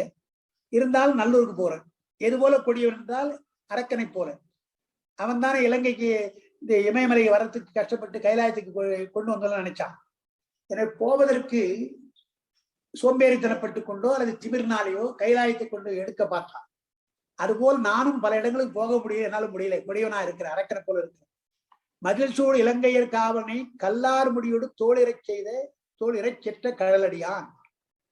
அந்த கல்லார் முடிந்த கல் என்றால் மாணிக்கம் போன்ற கற்கள் எல்லாம் பதிக்கப்பட்ட முடி, ரத்ன கிரீடம், ராவணனுக்குள்ள ரத்ன கிரீடம். அவையோடு தோல் இறைச் செய்து தோள்களையும் நெருக்கினான். விரலால் நெருக்கின பெருமான், விரலால் நெருக்கிய செற்ற கடலடியான். அப்படிப்பட்டவன் நல்லூர் இருந்தான். ஏன்னா அந்த திருவடிதான் எனக்கு தலையில சூட்டினான். ராவணனுடைய தலையை நெருக்கியவன் காலால், ஆனா அதே திருவடி என் தலைமையிலே பதித்தான், திருவடியாக வைத்தான். எனவே நல்லூர் இருந்த பிரான் அல்லனோ அவன் அல்லவா நம்மை ஆள்பவன். அரக்கனை காலால் அடர்த்தான், அப்படிப்பட்டவன் நல்லூர்ல இருந்து கொண்டு என்னை ஆண்டான், அவன் அல்லவா என்று சொல்றான். அந்த செல்லேர் கொடியான்னு செல்லோ கொடியான்னு அது ஒன்றும் பாட வேறுபாடா இருந்தது தெரியல. தான் கொடியன் மட்டும் சொல்றான், நான் பல வகையிலே கொடியவனாக இருக்கின்றேன்னு சொல்றான். சிவன் பெருங்கோயில் சிவபுரம் வல்லேன்னா அங்கெல்லாம் போக முடியாதுன்னு அர்த்தம். செல்ல முடியாமல் இருக்கின்றேன் எனக்கு. அப்படி இருந்தும் கூட எனக்கு நல்லூரிலே அருள் புரிந்தான் என்று பல தலங்களிலே போய் வழிபட வேண்டும். ஆனா நான் வழிபடலை. அப்படிப்பட்ட கொடியவன் நான். சிவன் பெருங்கோயில் சிவபுரம் வல்லேன், அங்கெல்லாம் போக முடியல. அப்புறம் மதில் சூழ் இலங்கையர் காவலனை கல்லார் முடியோடு தோளிரைச் செற்ற கடலடியான் நல்லூர் புகவும். அங்க புகவும் இருக்கு இல்லையா? புகவும் என்றால் நல்லூருக்கு வரவும். அங்கே இருந்த பிரான் அல்லனோ நம்மை ஆள்பவன். அந்த புகவும் வல்லேன் புகவும் இருக்கு இல்லையா? சிவபுரம் போகும் வல்லும் வல்லேன் புகவும். பல இடங்களுக்கு போக முடியாது என்னால. ஆனால் நல்லூர்ல நான் சென்றேன், நல்லூர்ல சென்றவுடனே எனக்கு அருள் புரிந்தான் என்று அந்த தலத்துக்குள்ள பெருமை சொல்றேன். பல தலங்களிலே பெருமான் இருக்கின்றான், அவையெல்லாம் போய் வழிபட வேண்டும். ஆனா வழிபடுவதற்கு ஆணவச்செருக்கோடு கைலாயமலை எடுத்தானே அரக்கன், அவனை தோளோடு செற்ற அந்த திருவடி, அந்த திருவடியால் என் தலைமையில் சூட்டினான். அவன் நல்லவன், நல்லூர் இருந்த பிரான் அல்லனோ நம்மை ஆள்பவன் என்று சொல்றான். சிவபுரம் வல்லேன் இருக்கா, சிவன் பெரும் கோயில் சிவபுரம் வல்லேன்னு. அதான் என்ன, நீங்க சிவபுரத்தை கைலாயத்தை வைத்துக் கொண்டால் நான் போக போனேன், ஆனா என்ன பெருமான் போக விடல இல்லையா என்று சொல்லலாம். அதுவும் சொல்லலாம். சிவபுரத்தை கைலாயத்துக்கு நான் போக விரும்பினேன், பல தலங்களுக்கு நான் போக முடியல அப்படி. ஆனால் அது அதான் அது இது ஒரு பின்னால்தானே வராது, இங்கே நல்லூருக்கு பின்னால்தான் வரும். என்ன, ஆனா அது கைலாயத்துக்கு போக வேண்டும் என்ற ஆசை இருக்கலாம் இல்லையா, இந்த ஆசையை சொல்லலாம், சொல்லலாம். சிவபுரம் கைலாயம் போன்றவற்றுக்கு நான் போகணும், அதெல்லாம் என்னால போக முடியாத சூழ்நிலை இங்கெல்லாம் போறேன், இருந்தாலும் நல்லூர்ல எனக்கு திருவடியை சுட்டி இருக்கிறான் என்று சொல்லலாம். சிவன் பெரும் கோயிலாக இருக்கின்ற சிவபுரம். அதாவது நட்டம் நின்று ஆடிய நாதன்றார் முதல் பாட்டுல. அங்க ஆட்கொள்ளுதல்னு சொல்ற போது வளை கொள்ளுகிறான்றது அந்த அர்த்தத்துல தான் வருது இல்லையா, வளை கொள்ளுகிறான், அது சரி. அப்புறம் பெண்ணிட்டம் அல்ல நன்னிட்டு கண்ணிட்டு போயிட்டு கண்காட்டி சென்றான் என்று சொல்றார்.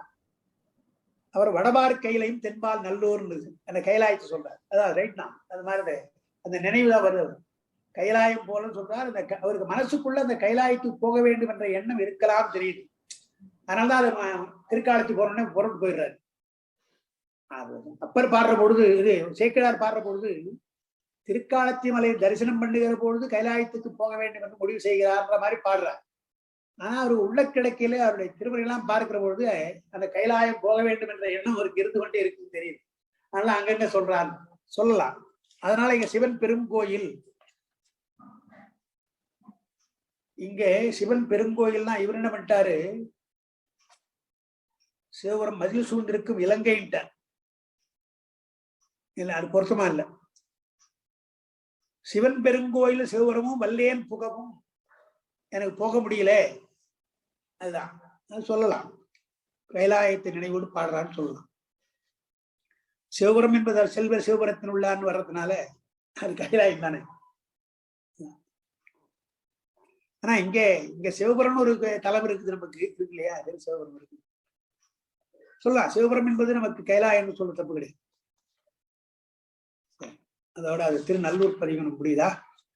அட்டுமின் இல்வலி என்று அங்கடைதோறும் வந்து மட்டவிழும் குழலார் வளை கொள்ளும் வகை என்போம், கொட்டிய பாடி எடுத்திட்ட பாதமும் கோளரும் நட்டம் நின்றாடிய நாதர் நல்லூரிடம் கொண்டவரே என்று திருநல்லூர் முடிகின்றது. சரி, பழனம் ஐயா 4:36. அப்புறம் பழனம் ஆளுடைய நாயகன் தன் அருள் பெற்று அங்கு அகன்று போய் வாழைவாய் புனல் பழன திருப்பழனம் அருங்கடைந்து காலவிடம் உண்டிருண்ட கண்டற்படி கலம்பூண்டு நீளரவில் ஆடுவார் கடல் வணங்க நேர் பெற்றார்.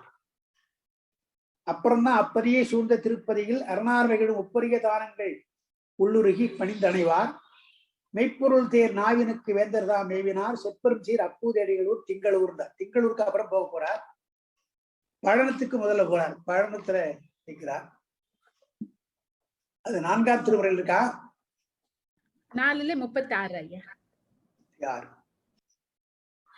அதான் முதல்ல திருப்பழனம் போய் தரிசனம் பண்ணிடுறார், அப்புறம் தான் அப்பூதியார பண்றார். அதுக்கப்புறம் ஒரு பதிவு பாடுறார், பழத்தை போய் பாடுறார். நமக்கு அந்த கடைசி பதிகமா வரும், அதுல இங்க இல்லை.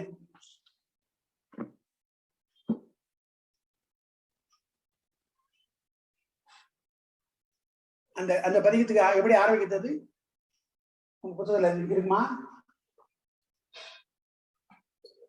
இது ஆடினார் ஒருவர் போலும். சரி, அந்த ஒன்று கொலாத்துக்கு பிறகு பாடுறது சொல் மாலை பயில்கின்ற சொல்மாலை பயில்கின்ற சொல்லி அதான் அல்ல அப்பூதியா இருக்கு. சரி,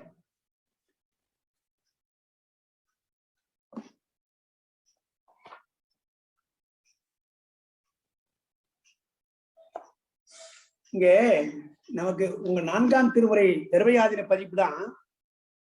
அதுல முன்னூறு என்ன பண்றாங்க, திங்களூரின் என்றும் திருமறையோருடன் திருப்பழனம் சேர்ந்து பாடுறாங்க சொல்லியிருக்காங்க. இங்க அப்படி இல்லை. திருநல்லூர் போகிறார், அதுக்கப்புறம் ஆளுடைய நாயகன் தன் அருள் பெற்று அங்கு அகன்று போய் வாழைவாய் புனல் பழன திருப்பழனம் அருங்கணைந்தார். அங்கேயே போயிட்டார். திங்களூருக்கு அப்புறம் தான் வர. இங்க அவங்க திருப்பழனத்தில் என்று திங்களூர்னு போடுறார். அது பொருத்தமா இல்லை.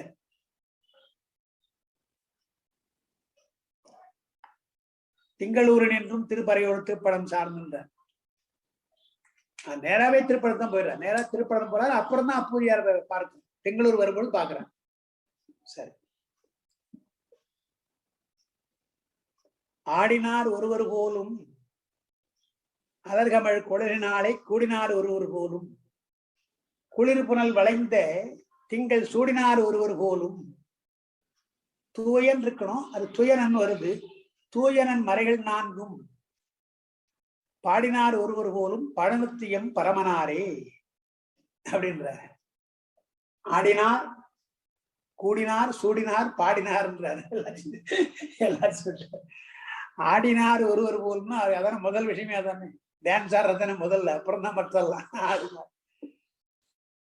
படனத்திலே இருக்கிற பரமன், பரமன் என்றால் மேலானவன் அர்த்தம். படனத்தியம் பரமனார்.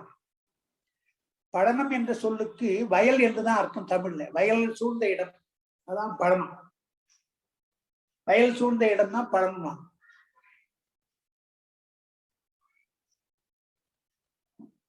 பரமனார். ஆடினார் ஒருவர் அலர் கமழ் குடல் நாள். அலர் என்பது மலர்கள் தான். மலரை அலர்ன்னு சொல்லலாம். மலர் தான் கொடுக்க போலும், அலர் தான் பிரிக்கணும். ஆடினார் ஒருவர் போலும் அலர் கமழ். அலர் என்றால் மலர்கள். மலர்ந்திருக்கின்ற பூக்களை வைத்திருக்கின்ற குடல நாளை கூடினார், பக்கத்தில் வைத்துக் கொண்டார் போலும். அப்புறம் குளிர் புனல் வளைந்த திங்கள்னார். குளிர் புனல் என்று கங்கை. கங்கையையும் வளைந்த திங்களையும் சூடினார். இங்க கூடினார், அங்க சூடினார். பாகத்துல பக்கத்துல கூடினாரா, கங்கையை சூடினார் அப்படின்ற. அந்த சூடினார் ஒருவர் போலும், அதாவது பூக்களை பெண்கள்லாம் பூக்களை சூடுவது பூச்சூடுதல் சொல்றாங்க இல்லையா. அந்த சூடுதல் என்பது முதல்ல ஒரு அழகுக்காக, முதல்ல அழகு. அப்புறம் எளிமையாக அதை எடுத்து வச்சுக்கிறது. சாதாரண அது பெருசு கஷ்டம் அப்படி எடுத்து வச்சுக்கிறது, எளிமையா வச்சுக்கிறது. அந்த மாதிரி கங்கையா அது சும்மா அப்படி எடுத்து வச்சுக்கிட்டாரா. சாதாரண பெருசா வருது, பயங்கரமா வருது, அது எப்படி லேசா எடுத்து வச்சுக்கிட்டாராம். அதான் சூடுதல். அதே மாதிரி பிறை, அதை அழகுக்காக சூடினார். பிறையை தன்னை தலையில அழகாக இருக்கிறதுக்காக வச்சுட்டு இருக்கிறார். கங்கையினுடைய செருக்கை அடக்கியதுனால எளிமையாக அடக்கினார் என்பதனால எளிமைக்காக சொல்றார். எனவே சூடுதல், கங்கையை சூடுன்னு சொல்லலாம், பிறையை சூடுதல் ரெண்டும் சொல்லலாம். கங்கையை தாங்கினார், ஏன்னா அவருக்கு பேர் கங்காதரன். கங்கையை தாங்குகிறான் தான். தாங்குகிறான்னு சொன்னா ஏதோ கனத்தை வச்சுட்டு சுமையை வச்சுட்டு தூக்குற மாதிரி அது கிடையாது. அவன் சாதாரணமா வச்சுட்டு இருக்கிறான், கங்கையை சூடி இருக்கிறான், அப்படிதான் பாடுறான்.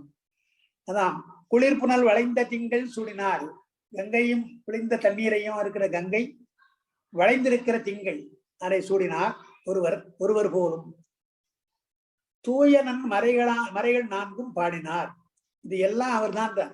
நடனமாடுகின்ற பெருமானவன் தான். கங்கையை சூடுகின்றவனும் அவன்தான். பிறை சூடுகின்றவன். இதெல்லாம் வேற யாரும் செய்யாத விஷயங்கள். பக்கத்திலேயே பெண்ணை வைத்துக் கொண்டிருப்பது, இதெல்லாம் பெரியாது இருக்கு. இதெல்லாம் அவன் தான் செய்யலாம். 4 மறைகள் சொன்னவன் அவன் தான். எல்லா வேதங்களுக்கெல்லாம் தலைவனாக இருந்து கொண்டு வேத முதல்வன் என்று சொல்வார். பாடினார் ஒருவர் போலும் பழமுத்தியம் பரவனாரே, திருப்பழத்து பெருமான் என்று சொன்னார். அழகான வரி. போவதோர் நெறியுமானார். என்ன அழகான வரி அந்த வரி. எங்கடா போறதுன்னா அங்கதான். எங்க போறேன் அங்கதான் நம்ம போறோம், வேற எங்க போறோம், அவரை நோக்கிதான் போறோம். போவதோர் நெறியுமானார். செல்கதிக்கு உரியவர். செல்கதிக்கு, செல்கதி என்ற செல்லுகின்ற கதி. மற்ற கதியெல்லாம் போறது வர்றது. இது செல்கதி, சென்ற கதி தான், திரும்பி வர்றது கிடையாது. ஒன்வே டிராபிக், அது மாதிரி ஒன்வே டிராபிக், இங்கிருந்து போறதுதான் செல்கதி. பாண்டியன் செல்கதிக்கு அணியனான்னு சொல்றாங்க. செல்லுகின்ற கதிக்கு அணியனானான். போவது எது? உயிர் போகிறது. உயிர் போகின்ற நெறி அது. உயிர் போகின்ற இடம் அதுதான். எங்க போகுது போனா அங்கதான் போகுது. உயிர் போச்சு உயிர் போச்சுன்றாங்களப்பா, எங்க போச்சுன்னு கேட்டா நான் எங்க அது எங்கேயோ போச்சுன்னு சொன்னா தப்பா போயிடும்.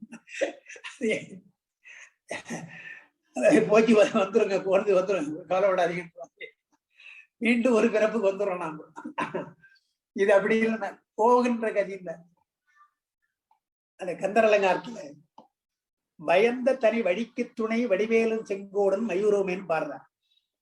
பயந்த தனி வழி, தனி வழி அது, நீ போற வழி. அதற்கு துணையாக வருகின்றவன் யார்? வடிவேலும் செங்கோடும் மயூரம் தான் வருகின்றது அப்படின்ற. எனவே அதில் செல்லுகின்ற கதி மீண்டும் திரும்பி வராமல் கொண்டு செல்லுகின்ற கதி இதுதான். போவதோர் நெறியுமானார் புருஷடை புனிதனார். புனிதனார்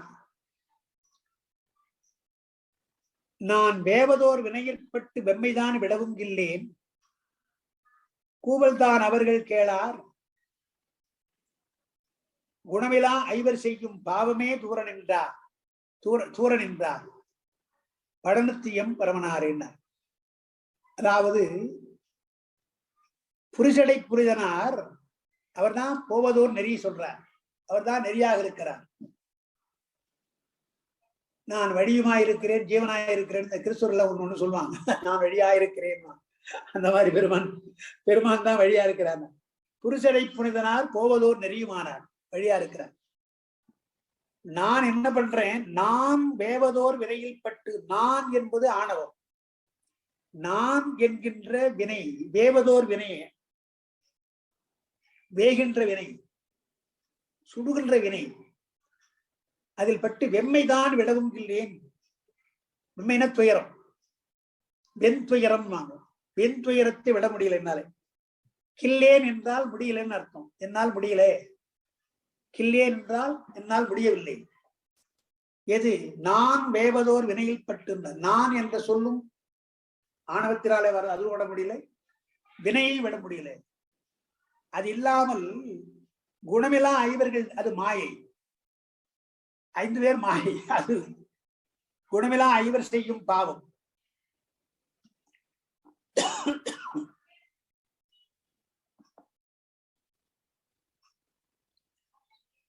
கூவல்தான் அவர்கள் கேளார்னர்.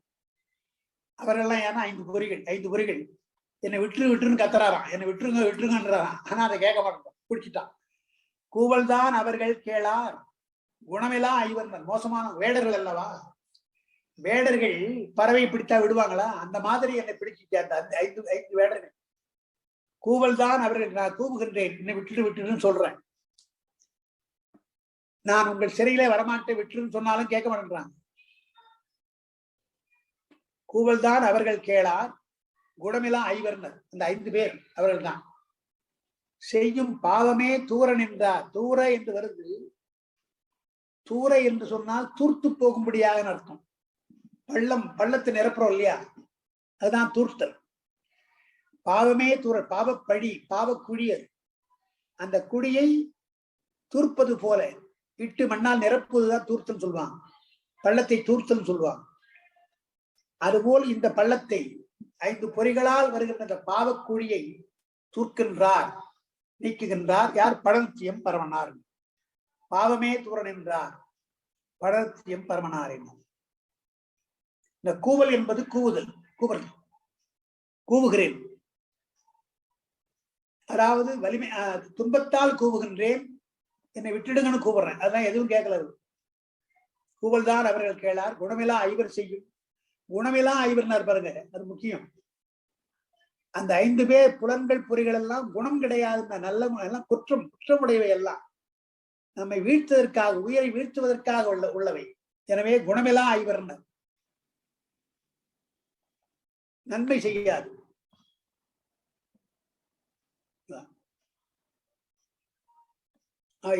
பாவமே தூர நின்றார், பழனத்தியம் பரமனார். சரி, அப்புறம் கண்டராய் உண்டராகி கையில் ஒரு கபாலமேந்தி தொண்டர்கள் பாடியாடி தொழும் கடற்பரமனார் தாம் விண்டவர் புறங்கள் எய்து வேதியர் வேதனாவர் பண்டையன் வினைகள் தீர்ப்பார் பழத்தியம் பரமனாரே. என்ன சொல்ற? கண்டர்னா வீரன் அர்த்தம். வீரர் வீரர் என்று சொன்னால் அது வேக வடிவம். கண்டர்.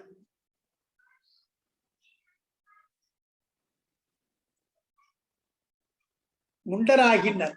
முண்டராகி என்று சொன்னால் நெற்றியிலே திருநீர் அணிந்து கொண்டிருக்கின்றது. கபாலம், கையிலே ஒரு கபாலம்.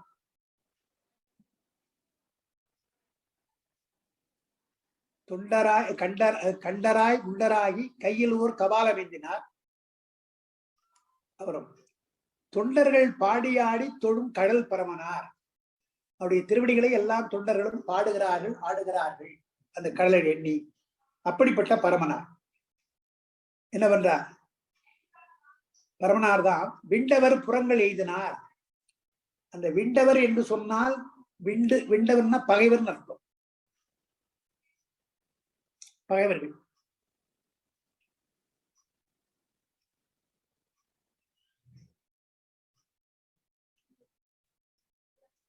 விண்டவர் புறங்கள் எய்த வேதியர் வேதனாவர் என்று சொல்றார்.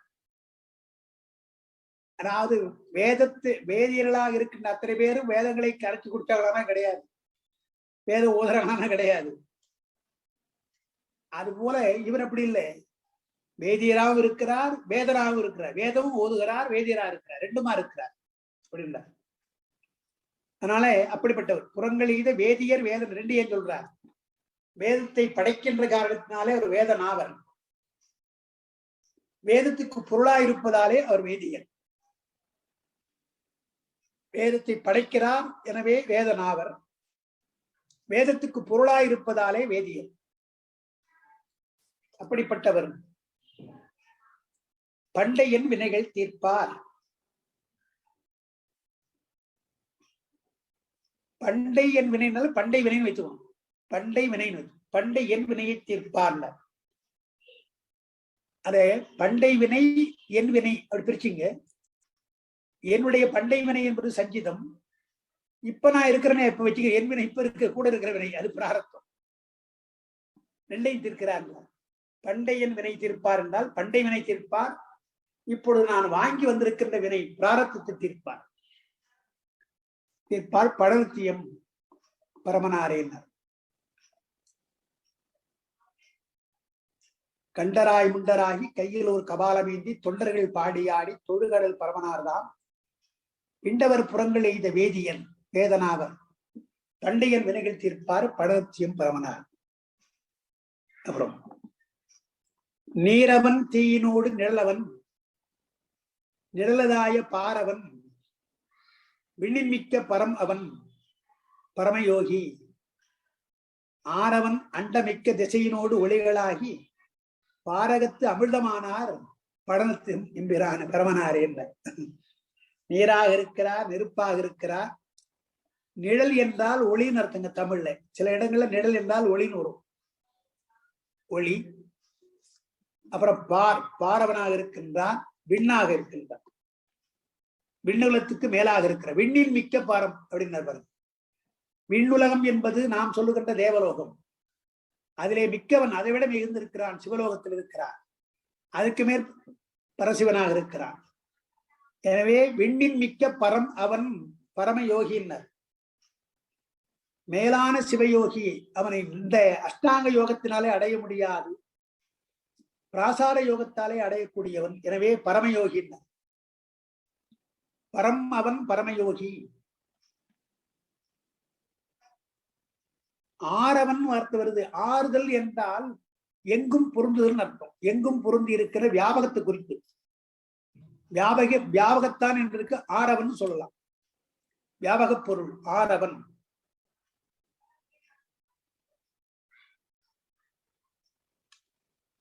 ஆரவன் அண்டம் மிக்க திசையினோடு, அண்டம் மிக்க திசையினோடு ஒளிகளாகினர். ஒளிகள் போட்டார். ஞாயிறு திங்கள் நெருப்பு மொத்தமா சேர்த்து ஒளிகளாகினர். அண்டம் திசை ஒளி மூணு சொன்னார். அண்டம் என்பது திசை தெரியாதது, எங்கன்னு தெரியாது, எல்லா இடத்துல இருக்குது. திசை என்று சொன்னால் பூவுலகத்துல நம்ம 8 திசை நாம் சொல்றோம் இல்லையா, அப்படி இருக்கிறார். ஒளிகளாக இருக்கிறார். திசை என்பது ஒரு குறிப்பிட்ட பூலோகத்தில் இருக்கிற திசைகள், அதுபோல் இருக்கிறார். ஒளிகளாகி பாரகத்து அமிர்தமானார், அவரே அமுதம்னார். நமக்கெல்லாம் இந்த உலகத்துல கிடைத்த அமுதம். தேவர்களுக்கெல்லாம் அமுதம் அங்க கிடைச்சது, நமக்கெல்லாம் இங்க கிடைக்குது இல்ல. இதான் இவர் தான் அமுதம். பாரகத்து அமிர்தம், கடல் அமுதம் அல்ல. கடலே வந்த அமுதம் அவங்களுக்கு உள்ளது. இது நிலத்திலே இருக்கிற அமுதம். பாரகத்து அமிர்தமானார், படர்த்தியம் பிரானார். உயிர்களுக்கு கிடைத்த அமுதமாக இருக்கிறார். உலகத்திலே மக்களுக்கு கிடைத்த அமுதமாக, உயிர்களுக்கு கிடைத்த அமுதமாக இருக்கிறார். நீரவன் தீயினோடு நிழலவன் எழிலதாய பாரவன், விண்ணின்மிக்க பரம் அவன் பரமயோகி ஆரவன், அண்டமிக்க திசையினோடு ஒளிகளாகி பாரகத்து அமிர்தமானார், பழனத்தியம் பரமனாரே. அப்புறம் ஊழியார் ஊழிதோறும் உலகினுக்கு ஒருவராகி, முக்கியமான வரி அது. ஊழியார் என்பது ஊழியை உண்டாக்குகின்றவன், பேரொழி காலத்தை உண்டாக்குகிறவன். ஊழி முதல்வனாய் என்ற ஒருவனும் பாடுறாங்க இல்லையா, ஏழை பங்காளனையே பாடையல் ஒரு ஊழி முதல்வன்ற. அதுதான் ஊழி முதல்வனா இருக்கின்ற பெருமான் ஊழியார். முதல்ல ஊழி முதல்வனா என்ற ஒருவன் திருவாசகத்துல வர்றது சொல்றார். அப்புறம் ஊழிதோறும் உலகினுக்கு ஒருவன். எத்தனையோ ஊழிகள் உண்டு. ஒரு ஊழி 2 ஊழி கிடையாது, பல ஊழிகள். பல ஊழிகள் தோன்றும் பொழுதெல்லாம் பெயரிலங்கு பிரமாபுரம் மேவிய பெம்மான். துயரிலங்கும் உலகில் பல ஊழிகள் தோன்றும் பொழுதெல்லாம் பெயரிலங்கு பிரமாபுரம் மேவிய பெம்மான். எனவே ஒவ்வொரு ஊழிலும் ஊழிதோறு ஊழி அவன் இருக்கின்றான். ஊழிக்காலம் நமக்கு தான் ஊழிக்காலம், அவனுக்கு கிடையாது. எனவே ஊழி முதல்வனாக இருக்கின்றான். ஊழிதோறும் உலகினுக்கு ஒருவனாக இருக்கிறான். பாழியார், எல்லா பாழ் என்று சொன்னால் எல்லாவற்றையும் பாழாக்குகின்றவன் அர்த்தம், அழிக்கின்றவன் அர்த்தம். பாழாக்குதல், பாழியாக்குறான்.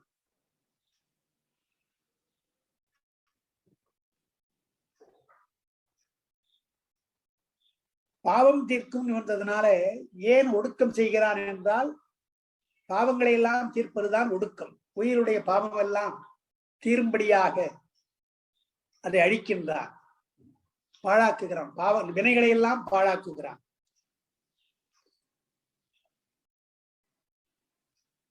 பராபரர், பராபரன் என்ற வார்த்தை. பராபரன் என்றால் பரம் அபரன் ரெண்டும் சேர்ந்து பராபரன். பரம் என்றால் அது சொரூப லட்சணம், அபரன் என்றால் தடத்த லட்சணம். பராபரன் அவனே பரமாக இருக்கிறான், அவனே அபரனாக இருக்கிறான். எனவே பராபரன். அடுத்து இன்னொன்று, நீங்கள் எது பரம் என்கிறீர்களோ அதற்கு மேற்பட்டவன். நாம் ஒன்று பரம் சொன்னா அதுக்கு மேல இருக்கிறான் அவன் அர்த்தம். நமக்கு எந்த எண்ணம் இருக்கிறதோ அதுக்கு மேல இருக்கிறான் பராபரன்.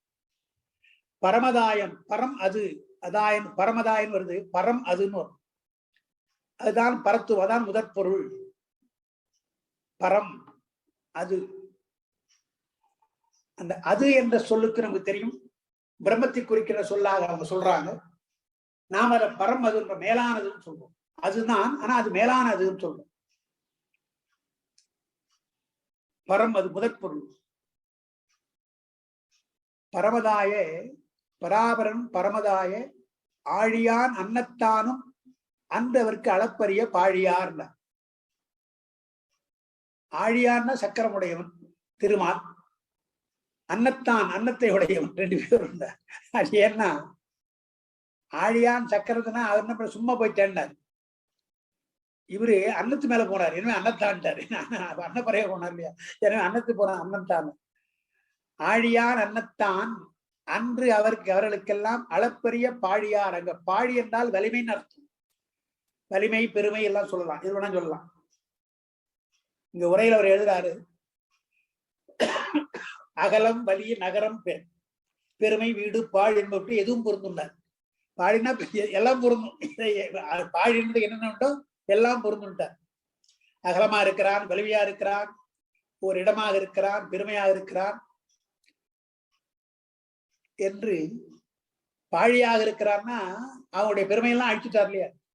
திருமாலுடைய பெருமையையும் பிரம்மனுடைய பெருமையை அழிச்சுட்டார் இல்லையா? எனவே பாழியார்னார். அப்படி பாழியார் பரவியத்தும் பணத்தியம் பரமனாரே. அப்ப ஊழியார் ஊழிதோர் உலகிற்கு ஒருவராகி பாழியார் பாபம் தீர்க்கும் பராபரர் பரமதாய ஆழியார் அன்னத்தானும் அந்தவருக்கு அளப்பரிய பாழியார்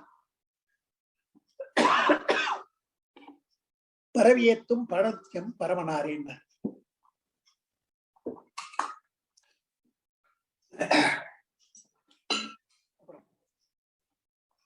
ஆளின் கீழ் அறங்கள் எல்லாம் அந்தவருக்கு அருளி செய்தான். நூலின் கீழ் அவருக்கெல்லாம் நுண்பொருளாகி நின்றான். காலின் கீழ் காலம் தன்னை கடுகத்தான் பாய்ந்து பின்னும் பாலின் கீழ் நெய்யுமானார் படத்தின் பரவனாரே. என்ன அழகா பாடுறார் பாட்டு. பாட்டு எப்படி வருது? ஆளின் கீழ் அறங்கள் எல்லாம் அந்தவருக்கு அருள் செய்தான்ற பொழுது அவர்களும் சொன்னார். அவருக்குன்றது யாருன்னு 4 பேரும் சொல்றாங்க, யாரும் தெரியல. அதாவது அந்த சனகாதியருக்கு சொல்றது, நந்திதேவருக்கு சொன்னாரு சொல்றாங்க, இதெல்லாம் அகத்தியருக்கு சொன்னார் என்று இப்படிலாம் சொல்றாங்க இல்லையா? அது போல இருக்கின்றது. ஆளின் கீழ் அறங்கள் எல்லாம் சொன்னார். அப்புறம் நூலின் கீழ் அவருக்கெல்லாம் நுண்பொருளாகினான். அந்த நூல் மூலமாக பெருமானை அடைய வேண்டும் என்று விரும்புகிறாங்களே ஞான நெறி. அந்த இவரு சித்தியார்ல சொல்ற பொழுது மார்க்கர் கண்ட நூல் ஓதி வீடு காதலிப்பவர் என்று சொல்றார் இல்லையா? அந்த மாதிரி ஞானிகளுடைய மெய்நூல்களை எல்லாம் கற்று பெருமானுடைய திருவிடை அடைய வேண்டும் என்று விரும்புறாங்க இல்லையா? அவர்களை சொல்றார். நூலின் கண் அவர்களுக்கெல்லாம் நுண்பொருளாக இருக்கிறான்னா அனுபவ பொருளாக இருக்கிறான்னு அர்த்தம். நூல் பொருளை தெரிந்து கொள்ளலாம். நம்ம நூலுக்கு பொருளை தெரிஞ்சுக்கலாம், அந்த அனுபவம் வரணும் இல்லையா? எனவே நூலின் கீழ் அவர்களுக்கெல்லாம், கீழ் அவர் தான் நூலை படிக்கிறோம். அத வைநெய்கர்னு சொன்னாருங்க. அதாவது சித்தியார்ல பண்டைநல் தவத்தால் தோன்றி பரமனை பக்தி பண்ணும் தொண்டர் இல்லையா? தானே தூயகத்தில் இருப்பான்றதுனால இங்க அவர் உரை என்ன எழுதுறார்? ஆளின் கீழ் அறங்கள் எல்லாம் அன்று அவருக்கு அவருக்கு அருளை செய்தார். அவர் என்பது சாமு சித்தர்ன்றார். பண்டைநல் தவத்தால் தோன்றுகின்றவங்க எல்லாம் அவங்களுக்கு தானே உபதேசிக்கிறான், பெருமானே உபதேசிக்கிறான், அது முன்னின்று உபதேசிக்கிறான். எனவே அவர்கள் எல்லாம் சாமு சித்தர்கள் அவர் என்பது. அடுத்து நூலின் கீழ் நூல் படித்தவர்கள் வைநெய்கர், அவங்க எல்லாம் வைநெய்கர். வைநெய்கருக்கு சொல்றார் நுண்பொருள். வினயம் என்ற வார்த்தைக்கு பணிவுன்னு அர்த்தம். பணிந்து பெருமானை வழிபடுகின்றவர்களா வினயர், அவங்க வைநெய்கர். வைகின்றார்.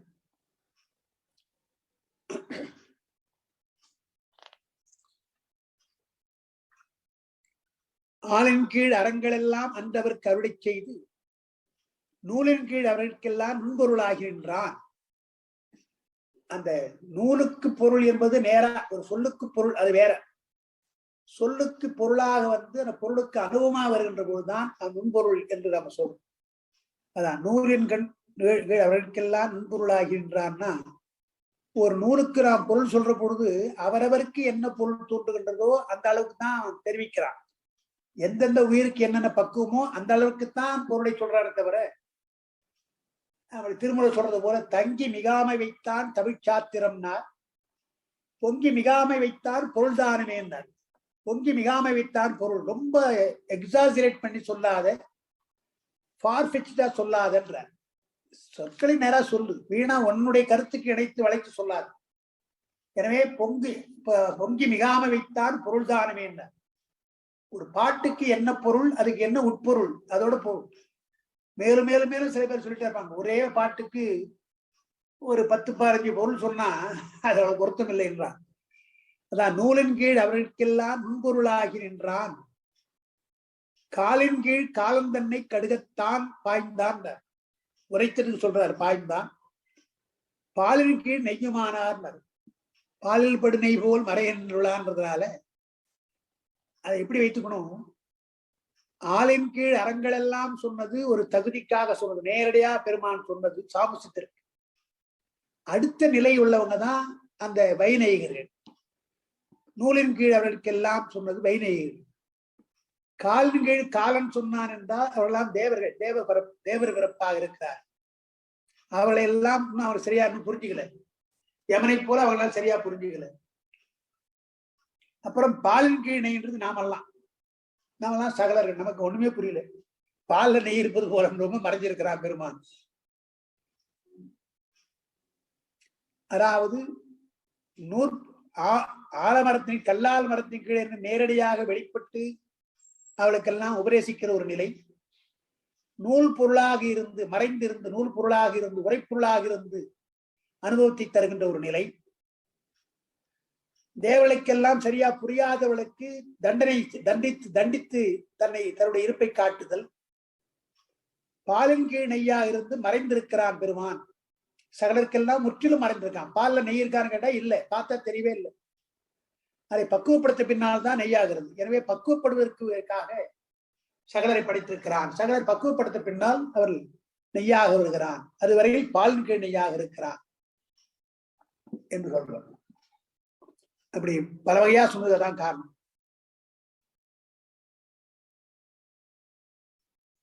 ஆளின் கீழ் அறங்கள் எல்லாம் ஆண்டவர் கருளி செய்தான். நூலின் கீழ் அவர்களுக்கெல்லாம் நுண்பொருளாகினான். காலின் கீழ் காலம் தன்னை கடுகத்தான் பாய்ந்து பின்னும் பாலின் கீழ் நெய்யுமானார் பழம் செம்பிரானாரே. அடுத்து ஒரு பாட்டு, இந்த ஒரு பாட்டு நிறுத்தலாம். இந்த ஆதித்தன் பாட்டு படிக்கலாமா? ஒரு பாட்டு படிக்கலாமா? ஆதித்தன் அங்கி சோமன் அயனொடு மால் புதனும் போதித்து நின்று உலகில் போற்றிசைத்தார்கள்.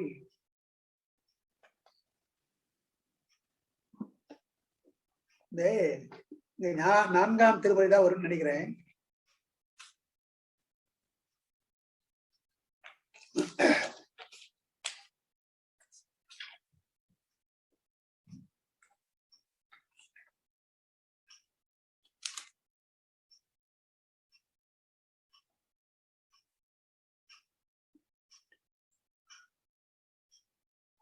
சரியா? ஞாயிறாய் நமருமாயின்னு வரும் பாட்டு.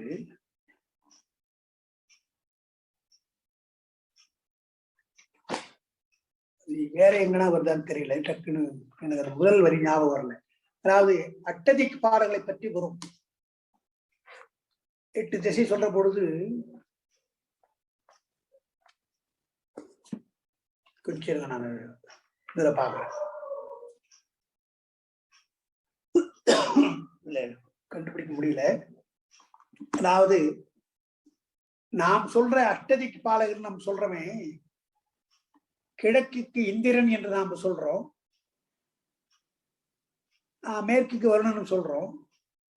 அந்த முறையை மாற்றார் அவர். கிழக்குக்கு ஞாயிறு சூரியனைத்தான் சொல்றார், திங்களையும் சொல்றார். ஞாயிறு திங்களையும் அட்டதிக்கு பாலகராக சொல்றார்.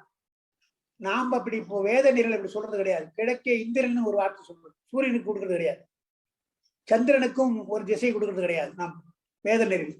ஆனா இது அப்படி சொல்ல. இந்த ஞாயிறாய் நமனமாயும் அந்த பாட்டு ஒரு முதல் தொடக்கம் சரியா நினைவில் இருக்கு. அதுதான் இங்க சொல்றார். ஆதித்தன் பிறகு ஆதித்தன் அங்கே சோமன், சூரியன், அக்னி, சந்திரன், அப்புறம் அயனொடு மால், புதன் போதித்து நின்ற இவர்களெல்லாம் வணங்கி நமக்கு போதிக்கிறார்கள். பெருமானை போதிக்க வேண்டும் என்று போதிக்கிறார்கள். போதித்து நின்று உலகில் போற்றி இசைத்தார்கள். இவர்கள் எல்லாம் வந்து வழிபட்டிருக்காங்க இவர்கள். அப்ப என்ன, சூரியன், நெருப்பு, சந்திரன் எல்லாம் ஒளிமயமானவங்க. அயன் பிரம்மா படைக்கிறவன், மால் காக்கின்றவன், புதன் அறிவாளி அறிவை தருகின்றவன். இவர்களெல்லாம் வழிபடுகிறார்கள் என்று சொன்னால், இதுபோல் ஒளி பெற வேண்டும் என்றால், அறிவு பெற வேண்டும் என்றால் நீங்கள் வழிபட வேண்டும். அதுதான் அது அர்த்தம். நாங்களே வழிபடுறையா அப்படின்ற ஒளிகள்லாம் அவன்தான் தரான் எங்களுக்கு. சூரியனும் சந்திரனும் ஒளி அவன்தான் தருகிறார் என்று வணங்குகிறார்கள். உலகத்திற்கெல்லாம் போதிக்கிறார்கள், போற்றி செய்தார்கள் இவர்கள். சோதித்தார் ஏழுலகம் சோதிகள் சோதியாகின்றார். சோதித்தார் என்றால் ஏழுலகம் தேடினார்கள். இவனை பெருமான் எங்கே இருக்கிறார் என்று ஏழுலகம் தேடினார். கிடைக்குமா? கிடைக்கிற. சோதித்தார் ஏழுலகம். இங்க இருக்கிறான் அங்க இருக்கான போய் பார்த்தா எங்க இருக்கிறான்? எங்க இல்லை. சோதிகள் சோதியாக இருக்கிறான். அறிவுக்கு அறிவாக உயிருக்கு உயிராக இருக்கிறான். நீங்க அங்க தேடுங்க. உயிருக்கு உயிராக இருப்பது போய் வெளியில தேடினா என்ன? 7 உலகம் போய் தேடினா என்ன? உள்ளத்துக்குள்ளே உயிருக்குள்ளே இருக்கிறான் அல்லவா? சோதிகள் சோதியாகி பாதிப்பெண் உருவமானார் பழனத்தியம்பிரானாரே என்றார். உலக உருவத்திலவே ஆண் பெண்ணாக இருக்கிறாங்க இல்லையா? அதெல்லாம் பெருமானுடைய வடிவம் அல்லவா, அவருடைய படைப்பல்லவா? அப்படி நீங்க எண்ணி பாருங்க. எங்க பார்த்தாலும் ஆண் பெண்ணா இருக்குது. நீங்க பெருமானை அதை விட்டுட்டு எங்க போய் தேடுறது? சிவசக்தி தானே அவன். சிவசக்தியாக இருக்கிறது ஆண் பெண்ணாக இருப்பதை பார்க்கிறோம். எல்லாத்தையும் பார்க்கிறோம். அது விலங்குகளையும் பார்க்கிறோம், பறவைகள் எல்லாத்தையும் ஆண் பெண் பார்க்கிறோம் இல்லையா? எனவே உலகு அவன் உருவில் தோன்றி ஒடுங்குதல் அறியார்ந்தார். உலகு அவன் உருவமாக இருக்கிறான், உலகமாக இருக்கிறான் அவன் என்று தெரிந்து கொள்ளணும். அதுதானே சிவலிங்க தத்துவம் நம்ம சொல்றோம். எனவே பாதிப்பெண் உருவமானார் பழத்தின் பரமனார் என்ன? சோதிக்க வேண்டாம், தேட வேண்டாம், சிவசக்தியாக இருப்பதாலே எல்லாம் அவனாக இருக்கிறான் என்று எண்ண வேண்டும் அப்படின்னு அதுதான் சொல்றார். அப்ப ஆதித்யன் என்றால் வெம்மையானவன், சந்திரன் குளிர்ச்சி, ரெண்டும் முரண்பாடு. வெம்மையும் அவன்தான், குளிர்ச்சியும் அவன்தான். சுடர் ஒளியாக இருக்கிறான், நெருப்பாக இருக்கின்றான் பார்க்கிறோம். படைக்கிறவன் அவன் தான், காக்கிறவன் அவன் தான், அறிவாளி அவன் தான், அறிவே அவன் தான். அதை விட்ட வேற. எனவே அவனாக இருக்கிறான், எல்லாம் அவன் தானே என்று அவரை எண்ண வேண்டும். அவன் தான் போதித்திருந்து உலகில் போற்றி செய்தார்கள்.